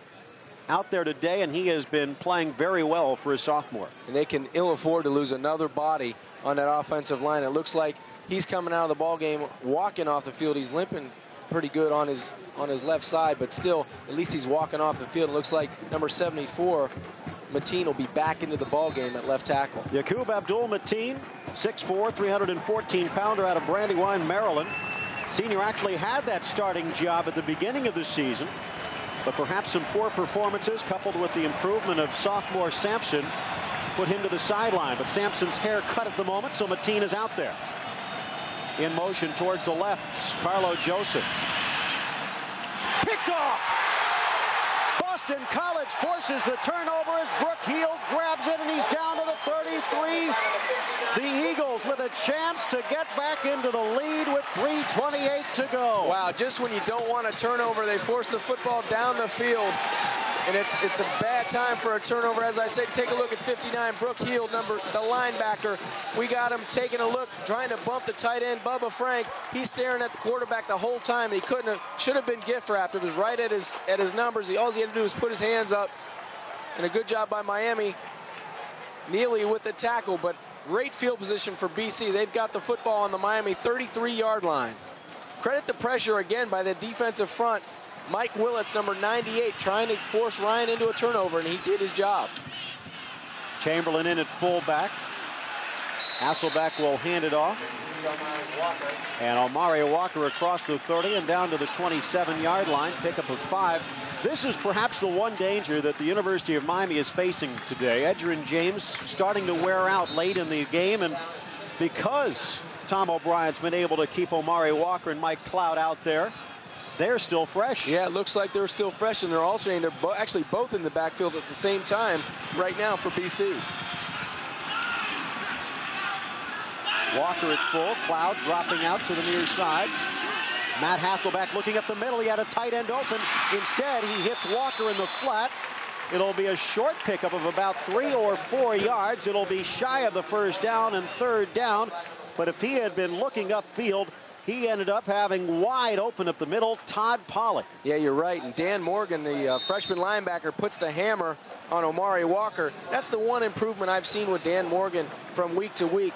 The first couple of games, you know, he was hitting guys and really not wrapping up. Now he's hitting them, and they know number 44 is there to stay. He's taking them down to the turf. Great job by the freshman linebacker. 3rd down and 1. I formation, handoff. Walker nailed at the line of scrimmage. Dan Morgan just stood him up. Chad Pegues set him down. They did not make the first down if they mark it where it looks. Yeah, he's way short. The offensive line didn't win that battle. Miami wins it up front. BC will take a timeout, but take a look at Chad Pegues, number 94, and Dan Morgan. They do a great job of collectively on that defensive front to stop BC. Boston College has the better of it statistically in the second half, but overall, the Canes running away with it, you might say. Clement has not even really been forced to put the ball in the air at all in the second half. But when it's all said and done with 2 minutes to go, the Canes only lead by 7. Boston College with a 4th and short. If you're Tom O'Brien, you got to go for it. Yeah, there's no decision right here.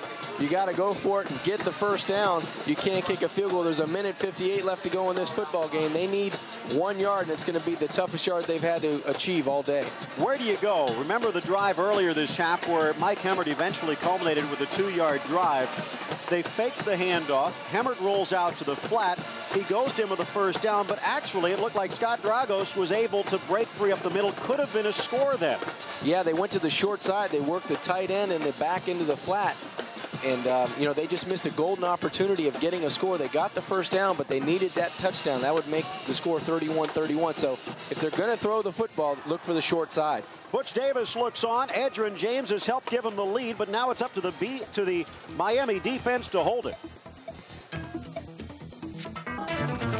The BC faithful believe. A 7-point lead for the Canes. Less than 2 minutes to go. A power formation on 4th and 1. The game rests here.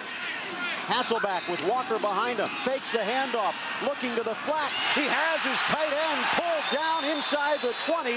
We called the play. Mike Hemmert lining up strong and actually pulls into the flat for the first. Yeah, Phil, that's what we thought they'd do. Go to the short side. They had success against Miami going in the 3rd quarter in the other direction. They come back and hit the same play. Big first down. Keeps BC in this ball game with 1:54 left to go. Good presence of mind by Hemmert. He actually was tripped up at the line but kept his balance. So a first down, and the Miami defense facing Walker and standing him down inside the 15 of the 14-yard line. Well, the 9-yard gains are down to 3, but BC continues to rack up first downs. Yeah, they do, and they need to operate with a little bit more urgency right here. Get in and out of the huddle, run a couple more plays. Miami really has to bow their back right now. Ball inside the 15-yard line. Don't know if this is a good sign or bad, but the sun is broken out again over Boston. Handoff, Cloud. Can't get much, maybe a yard. Stood up, Dan Morgan sets him down. Yeah, big stick by the defensive linebacking core that time. Nice job in the middle. Jeffrey Taylor, Michael Smith, Danny Morgan, and a good job by Chad Pegues. He's coming up, mentioning his name a couple more times in this 4th quarter. $1:10 to go in this one. A field goal will not help. They need the full 7 and maybe 8. Double wide out to the bottom. And he's looking for Crittenden. Finds him. In fact, curling across the middle. Going for his big tight end, Todd Pollock, instead. Incomplete. Jeffrey Taylor's learning. In the 1st quarter, he didn't make that play. In the 2nd quarter, he didn't make that play. But now he's cutting underneath the tight end. He's getting a little bit more accustomed to where his drop zone is in the middle of the field instead of outside linebacker. Contrary to the 2 previous 4th downs, which were 4th and 1 or 2, this is going to be 4th and 5. What do you do? Well, you got to throw the football. You got to look to the middle of the football field. That's where they've had success. Wideouts left and right. Hasselback under center. Looking to the middle, lofting it in, incomplete. There was a penalty, a bump, and the flag comes down. Scott Dragos was sandwiched at the goal line. The question is, will this be inside the end zone or out? Well, it was definitely outside the end zone, but the Miami defense is arguing that it was uncatchable. Let's see if they reverse this call.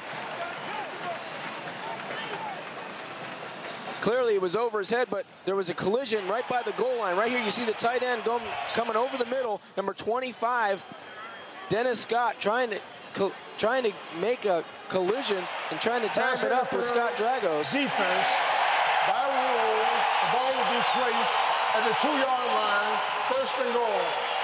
So they say it even was in the end zone. So they put the ball on the 2-yard line. A bad break, bad timing by the defensive secondary of Miami. BC gets the ball with 53 seconds left to go on the 2-yard line. And again, a collision between Scott and Ridgely cost the Canes. This time, Pollock was sandwiched in between them. And Boston... Nobody's on the wideout. Nobody's... Oh, my goodness. He should have stayed out there, but instead, Crittenden rolls to the near side. Time might have run out. Matt Hasselback. He's telling him, why did you go in motion? You should have just called the snap. It was a touchdown. Just before time ran out, and just before they were able to get the snap off, the Hurricanes called timeout. Wow, big timeout by Miami. That's probably the best play in this fourth quarter that defense could have made, because that's an easy touchdown. We will keep it here. As the Hurricanes, Chad Pugliese comes to the near side looking for some guidance. Both teams have 2 timeouts, but with 52 seconds left, the Canes aren't thinking about that. Another question right now as we're inside the 5, a first down and goal for Boston College, as Butch Davis argues with that call, saying the ball was uncatchable on the pass to Pollock, which put us here. On the other sideline, Tom O'Brien has got to be thinking, 2 points or 1? Do you send it to overtime, or do you go for the win? I don't know. I would probably think he's going to go for the win, just to try to win the football game when they have emotion and they have it on their side. That anything can happen, though, in the overtime period. First of all, they have to worry about getting the ball into the end zone. I think they're going to have to run the football effectively. They have time to run the football. They have 53 seconds left to go, and they have 2 timeouts remaining. So they have a lot of time on that 2-yard line. On the near side, Edgerrin James with 276 yards on his shoulders, but he can only sit and watch. Boston College 2 yards away from getting a chance to tie it up or take the lead with less than a minute to go. And give credit to Matt Hasselback. The 6'4" senior has stood tall today in the pocket. He really has. He's done a great job leading this BC team. Take a look at the total rushing yards. Now, these are real. Miami has 321 yards rushing. Boston College 316. The offenses have been spectacular on the ground. Double tight. Hemlet in front of Omari Walker. Hasselback under center. Handoff, Walker. Touchdown, Boston College.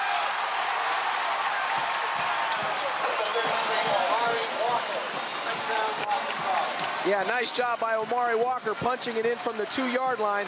That BC offensive line took it upon themselves to say, hey, they're counting on us to get it in. They're calling a running play. Let's win the line of scrimmage. And now it's a 31-30 ball game. We talked about what might be the role here today. 2 points or not. O'Brien at least appearing to play it safe. Yeah, he's going for the 1 point and the extra point. Try to bring this game into overtime. John Matic getting set to kick it. Snap good, place good, kick good. We're tied at 31 with 50 seconds to go. The Canes will have a chance to win it in regulation if they want to risk it. Otherwise, overtime looms. Well, Miami has 3 timeouts remaining, a lot of time with 50 seconds left to go. The key will be Boston College has not kicked the football off deep in the Miami end on special teams. Trent Jones needs to have a big return on special teams for Miami. What a game here at Chestnut Hill. A gorgeous day, and it was only fitting that it would end like this one. 31-31. I think Butch Davis is telling Chuck Pagano and that rest of the special teams, if it's a short, high kick, call a fair catch and don't let any time come off the clock. Or if you do take it and it's a deep kick, try to get out of bounds to save some time on the clock. We have 3 timeouts remaining. All we need is decent field position. Let Ryan operate, not in the shadow of his own goalpost. For the most part, Terry Hannafin and George Gaitan have both been chipping the ball rather than blasting it, but Hannafin does have the power to send it into the end zone. He does, and that wind actually is really not a factor right now. It's kind of really not a factor, and he should be able to get a good foot on the ball. He hasn't kicked it that deep, though, in the first half. Let's see what he does with this one. On the scoreboard, the fans are the 12th man, and they have been given something to energize themselves about here today by the Eagles, who have stood up strong. This one could have been over in the first quarter, but the Canes let the Eagles stick around And now 50 seconds away from overtime. The kick by Hannafin, a chip, far side, fair catch caught, no time ticks off, and as you said, they'll give the chance to Ryan Clement. It looked like Dennis Scott might have been able to pick up a couple of yards to the sideline. But I just don't agree. If I'm Boston College, I go ahead and kick the ball in the end zone, or at least try to. You give Miami instant field position on the 33-yard line. I just don't agree with the pooch kick. What you have to consider, while George Gaitan is the man with field goals, Andy Crossland has a leg. And this is a guy who might be able to kick a 50-yarder, but that means they have to get inside the 35. Clement back, 4 receivers. He picks Fulcher out of the group at the 40, 45, close to midfield, 47-yard line. They do get the first down. The clock will stop while they move the chains. Yeah, the clock will stop. They'll have time to reload and call a play if they want to. I think they did call a timeout. Near side, Darrell Jones called the timeout for the Canes for a little confusion there.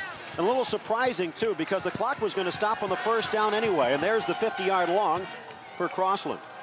Yeah, you probably would have wanted to have 2 plays called there, especially having success on first down. Go ahead and run another play without wasting a timeout. Because there's a chance you're going to need to use that timeout to get Crossland on the field. That's right. They have 1 timeout remaining now. The ball's on the 48-yard line. But BC really, they can look after this game, and if that field goal does eventually hurt them, they gave Miami at least 15 yards on that kick, an advantage by pooching it instead of just kicking it down the field.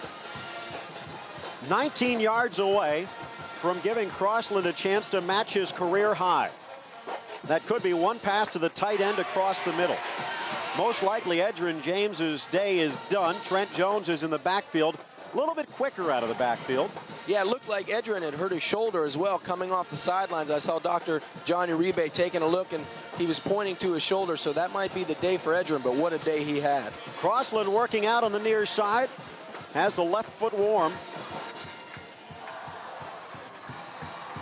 Now also in this situation, you've got Jeff Popovich holding, but you've got Denny Fortney snapping the football. He's only been doing it a couple weeks now with the injury to Del Vecchio, so that's crucial too. It has to be 3 men really executing on the snap, the hold, and the kick.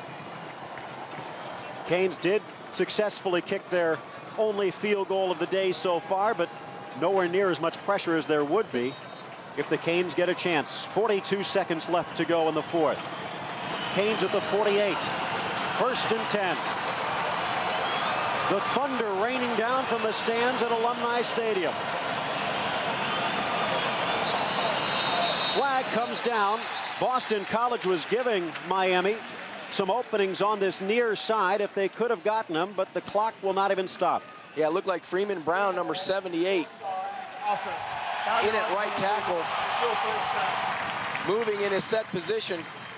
Just a bad play by the offensive line for Miami, taking him back 5 more yards. But you see him there in the 2-point stance, takes a look to his left shoulder and moves his right foot back at the same time, and the officials were all over it. You do not expect that from a 5th-year senior. 5 yards further to make up to give Crossland a chance. Clement, 7-step drop, tucks it under, pushed down, he'll be sacked. Time to take a timeout for Miami.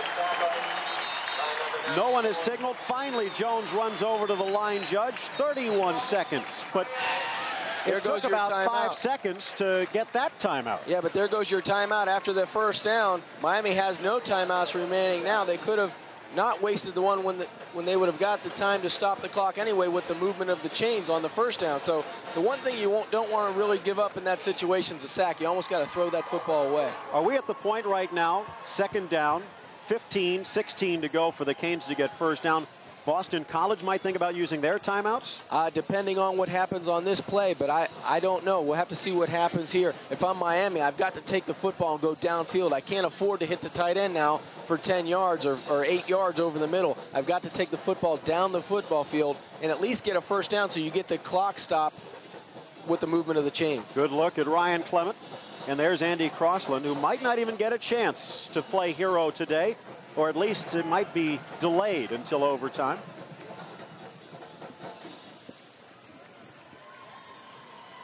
Yeah, Andy Crossland's going to need to go ahead and get an opportunity, but these Big East standings, as we said earlier in the Open, Miami needs to go and win all 5 of their remaining Big East games. They're 0-2 in the conference, Boston College 2-2, so this is a very pivotal game for both of these teams. Virginia Tech, you see, in the conference at 4-0, and everybody else really has a loss, so Miami desperately needs to get on the ledger in the win column in the Big East Conference. Ryan Clement, 31 seconds away. They need to get to the BC 33. It is second down. Pressured by Hoven. Rolls out. Slides to the turf at the 42-yard line, and with a whimper, Miami will let this one wind to a close. 16 seconds, 15, and you know Tom O'Brien on the far side's thinking about timeout. 11, 10, and most likely that will do it for regulation. Ryan Clement thought he had guided the Canes to victory, but now cruel fate in the form of overtime awaits.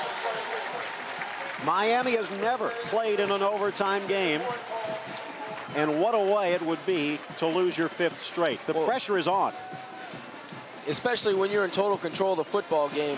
Phil, that's the bad thing. Miami was dominant in the first half. I mean, you can't ask any more out of your running game. Ryan was spectacular in the first half, only to be caught in a 31-31 tie.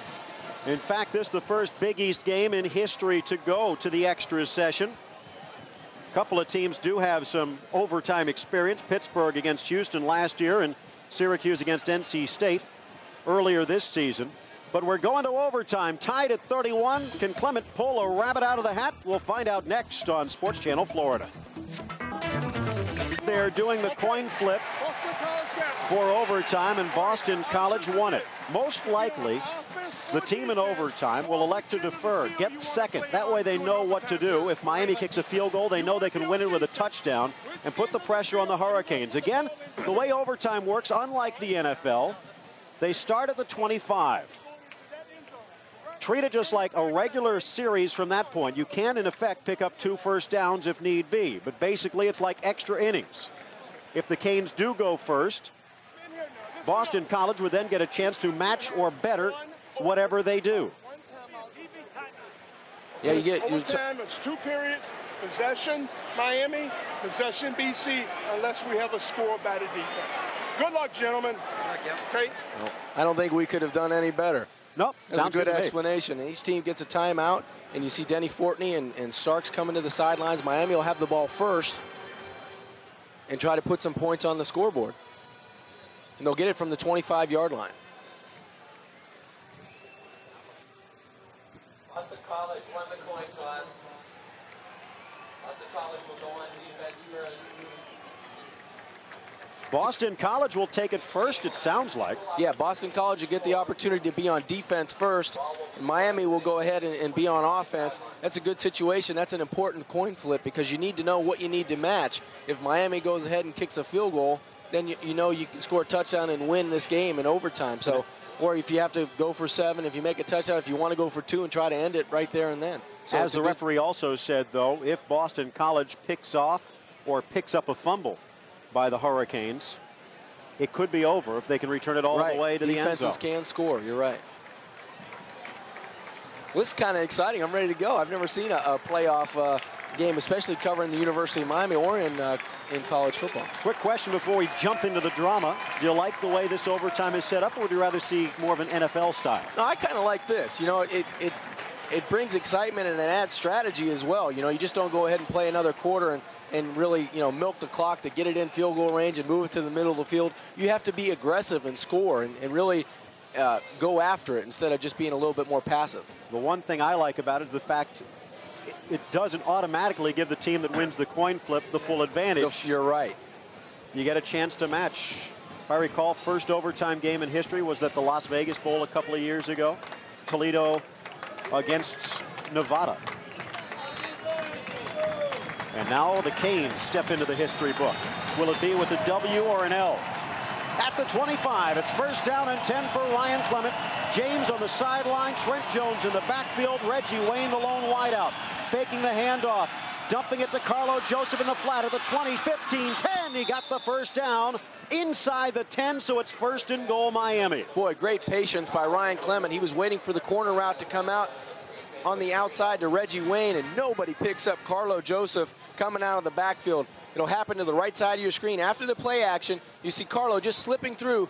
Number 59, Heald, was responsible for the fullback. He was blitzing, engaging, meaning if Carlo was going to block, he could blitz. Carlo slips by. Reggie Wayne with a terrific block coming back out of the outside. High formation. This time it's Jones to the bottom of the screen. Handoff. Trent Jones tripped up at the 10 and down to the 9. You talk about Miami's offense. They're missing their main man in the backfield, number 5, Edgerrin James. His shoulder was bothering him towards the end of the regulation time. Now you bring in Trent Jones. He looks like he took a tough tackle around the shins. Mondrell Fulcher and Darrell Jones will come out as Edgerrin James. Man, how painful must that be for him? His left shoulder is hurting him. What a terrific day. 32 rushes, 276 yards, a new Big East record. But he's on the sidelines. He can only watch right now. Wideouts left and right. Santana Moss at the top of the screen. Clement, handoff. Trent Jones follows the block at the 5. Touchdown, Miami! Wow, talk about Edgerrin James coming out. Who's going to step up? Give it to the 5th-year senior, Trent Jones, off a right tackle. Terrific blocking up front by Miami. Trent Jones does a great job of getting it in the end zone, and Miami scores first in overtime. What a play for the Hurricanes. It looked like the hole was closing, then out of nowhere, might have been, Damon Neely came through to pound it open again.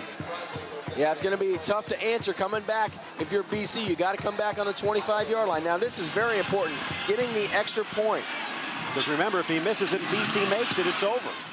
But in no worry, as Crossland does put it through, 7 points.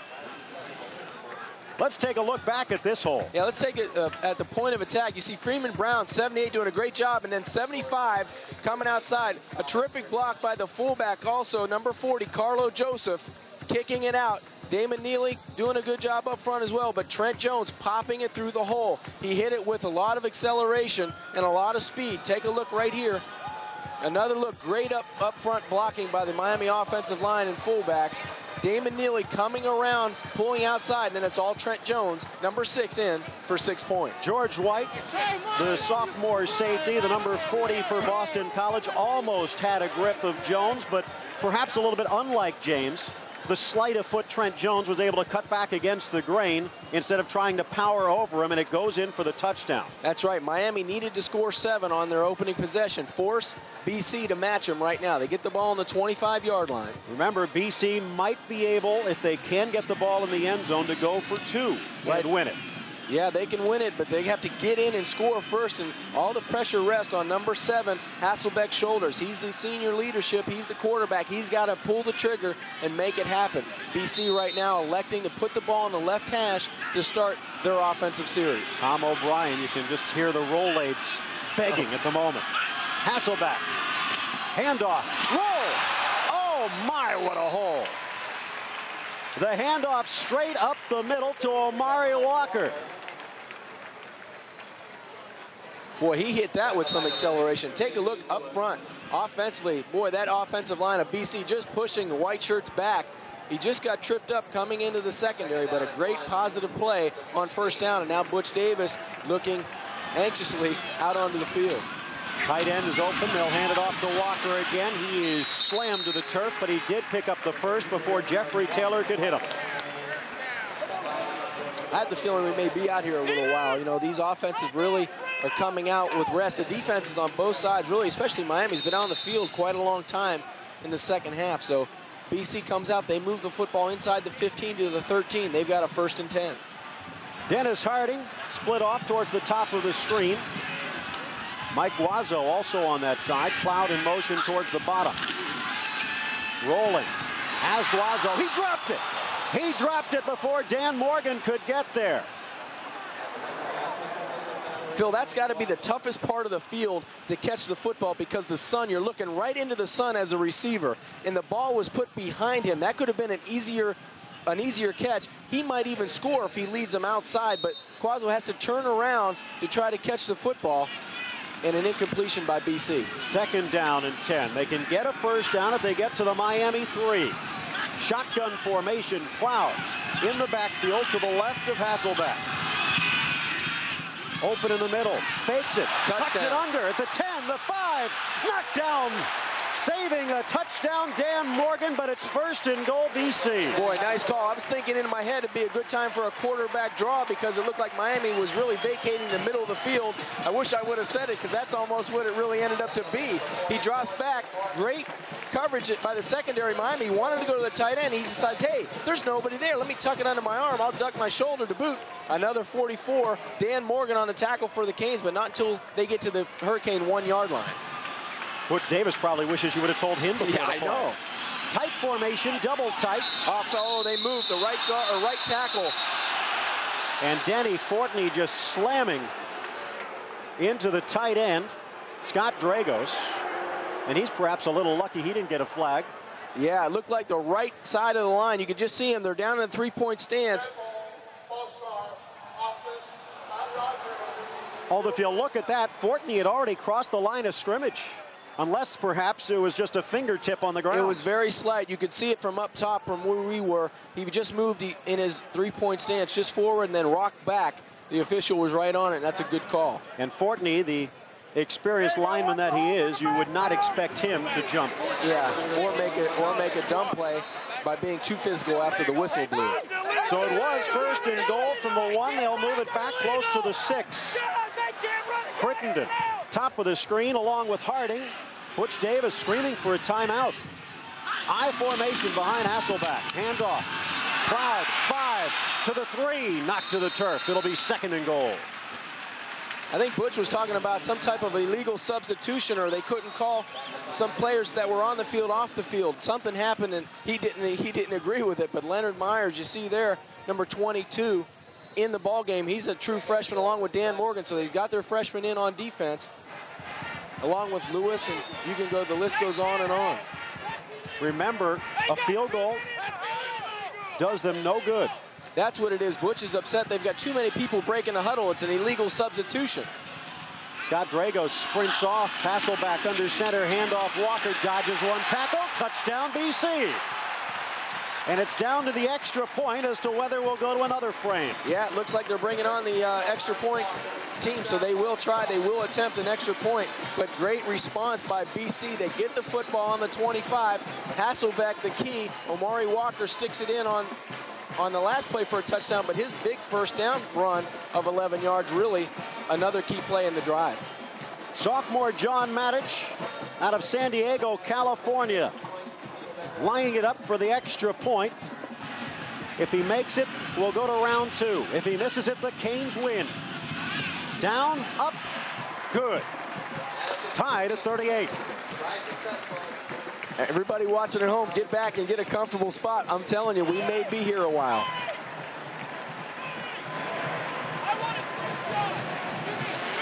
Take a replay of the touchdown. Omari Walker, number 33. Take a look up front. Boy, the offensive line. Look at this hole in this cutback. That's exactly what Greg Mark was talking to the defense about earlier in the third and fourth quarter about the cutback. You see number 63, Woody, the center. He does a great job of hooking outside and then just goes through the offensive line. Now all Omari Walker has to do is get a head of steam going north and south. He runs through the tackle of Derek Ham in for the score. Tied at 38.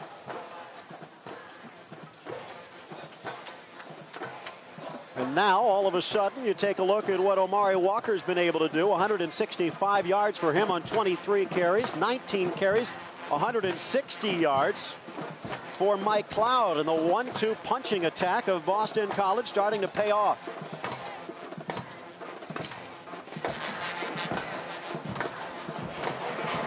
Round 2 upcoming.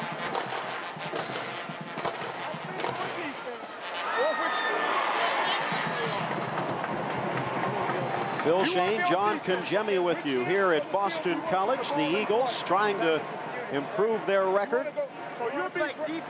Coming in at 2-4.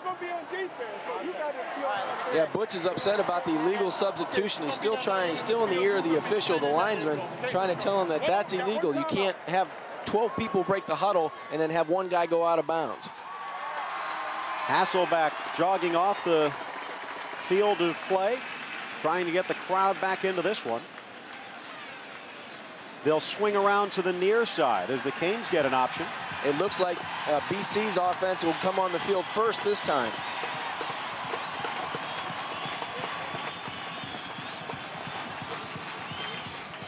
And as you talked about earlier with the pass that almost went for a score, the receivers will not be looking into the sun heading in this direction. 38-38, the first overtime in a Big East game in history. Phil Shane, John Congemi with you as Boston College will get the ball to start round number 2 of overtime. Fortney, Pegues, Lewis, and Ham.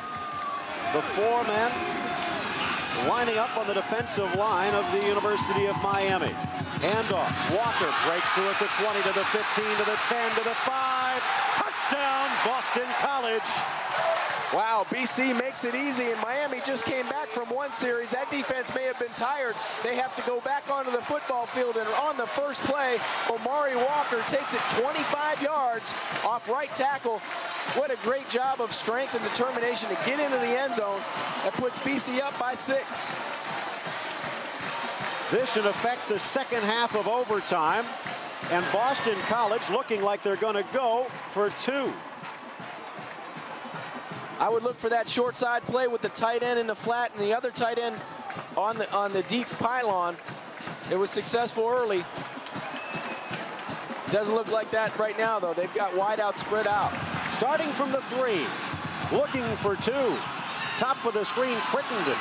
Heading towards the right, takes out Fortney. Rolling out Hasselback, he'll throw it.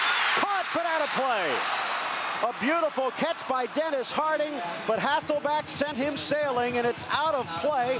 And the Canes have a chance if they can score a touchdown here to win it. You know what? Boston College goes in motion, but he didn't let the motion man clear the line of scrimmage. Then we had 2 men in the line out in the pattern. Crittenden, watch him. The ball snapped early, and he runs right into Denny Fortney.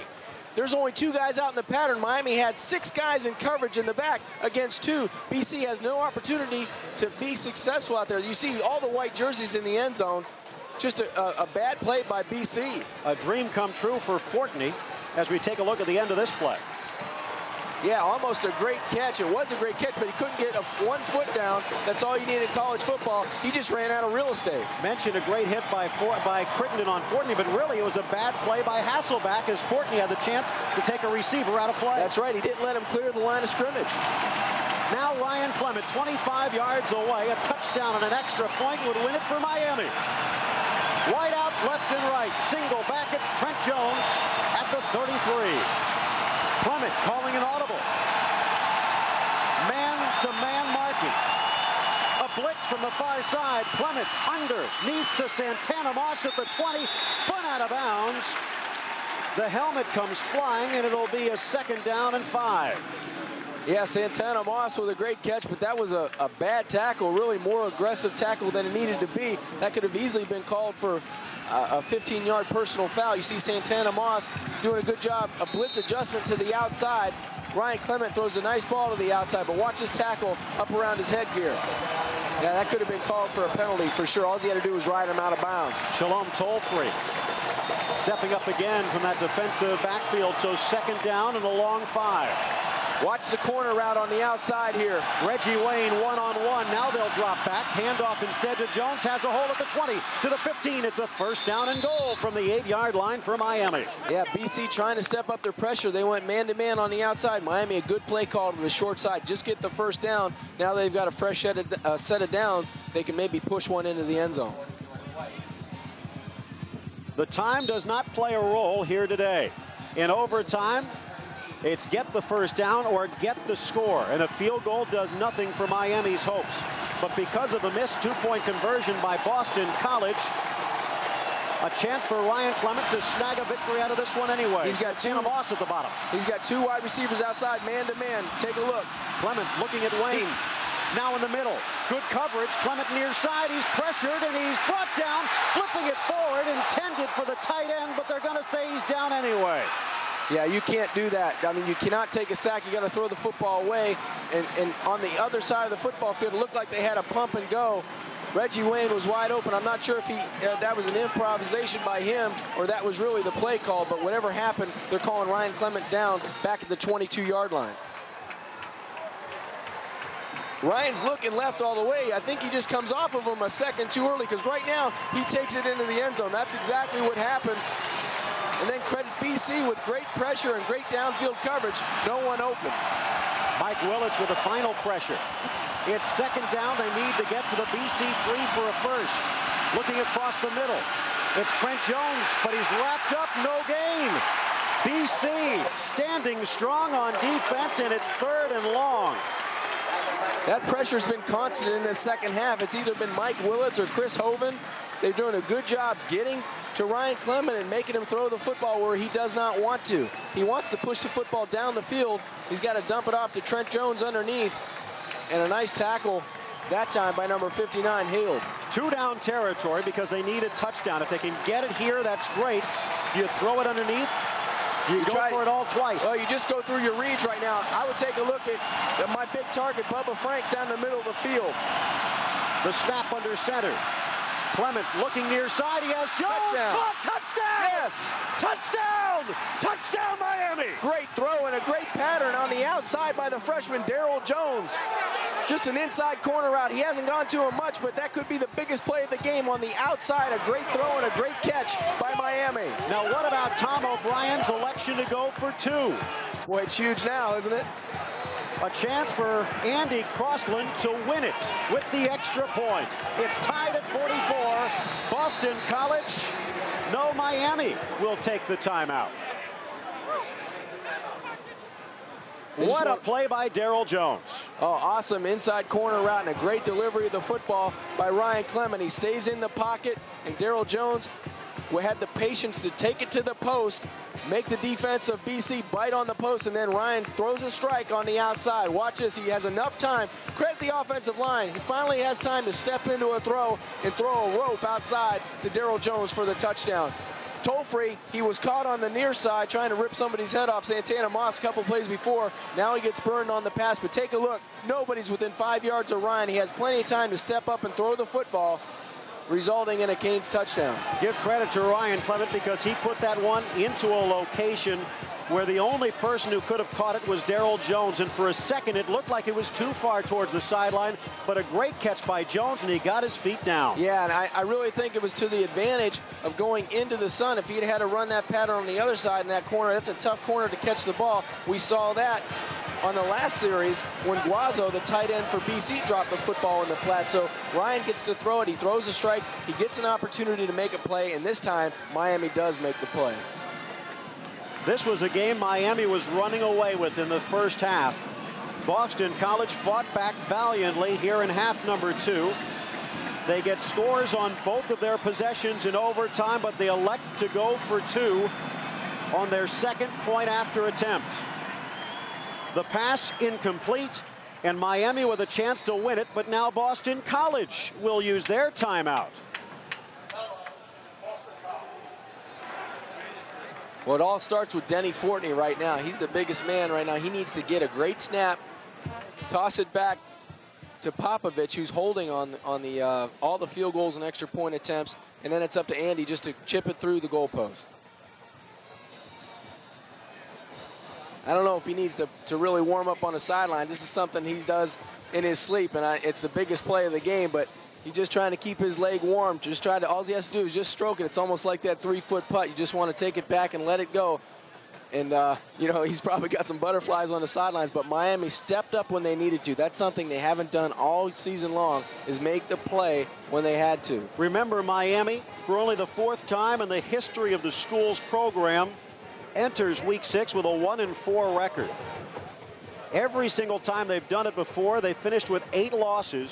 But this perhaps a chance for the Canes to turn it back around to the positive. Oh, they have to win this game. There's no question about it. I mean, the season started today. They have to forget about the first 5 games, even though they won one of those. They have to forget about that. They need 5 or they need 6 in a row to get a chance to go to a bowl game.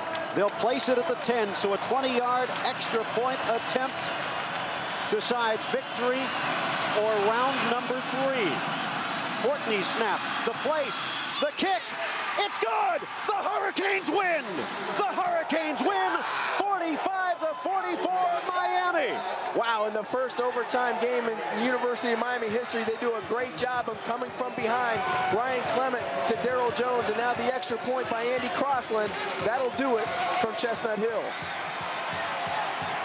It looked like Popovich actually might have bobbled the snap briefly. A strong snap from Denny Fortney, but Popovich got the placement down, and the kick sails through the uprights for Crossland. They shake hands at midfield, but how much must this hurt for Tom O'Brien? Oh, it's huge. How do you decide when you're going to go for two or put it on your defense?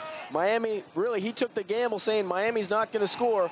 They come back with a great post corner route and a great throw by Clement to Jones. He takes the gamble and he lost. So Crossland, who was warming up for the long field goal at the end of regulation, only to see the Canes struggle, ends up winning it in overtime with the point after attempt. But give credit, full credit, to Ryan Clement and Daryl Jones for the touchdown which helped them get there. Yeah, and you have to be excited on the sidelines. You're waiting for Andy Crossland. Take a look at Butch Davis and the rest of that sideline. Come on, get in there, please. That a baby. That starts their victory right there. And now they got a string. They need to win 5 in a row, at least 4 Big East games to get eligible, put themselves in a position to go to a bowl game. No Canes wide receiver had caught a touchdown pass coming into this game, but today Reggie Wayne ends up catching one, and the one which helped set up the game winner, a strong performance by Daryl Jones in the corner. Yeah, the wide receivers for Miami, they had 47 receptions among all the wide receivers, 0 touchdowns coming into today, so they broke that string right here against Boston College. Thanks for joining us here at Alumni Stadium. You can catch the Canes again on Sports Channel next Saturday at 11:30 when they face off against the Owls of Temple in another Big East matchup. And don't miss Sunday morning's Playbook on Sports Channel, starting the morning off at 8:30 a.m. Bucks Magazine, followed by Dolphins Magazine, and then the Jimmy Johnson Show at 9:30. At 10, it's an hour and a half of in-depth NFL pregame coverage on Sunday Morning NFL. Then we go to Jacksonville at 11:30 for the Tom Coughlin Show, Beyond the Concentration Line. That's all right here on Sports Channel. So the first Big East overtime game in history goes the way of Miami. For now, I'm Phil Shane saying goodbye for John Congemi. And once again, the final score from Chestnut Hill, Miami 45, BC 44. The Hurricanes a winner in overtime.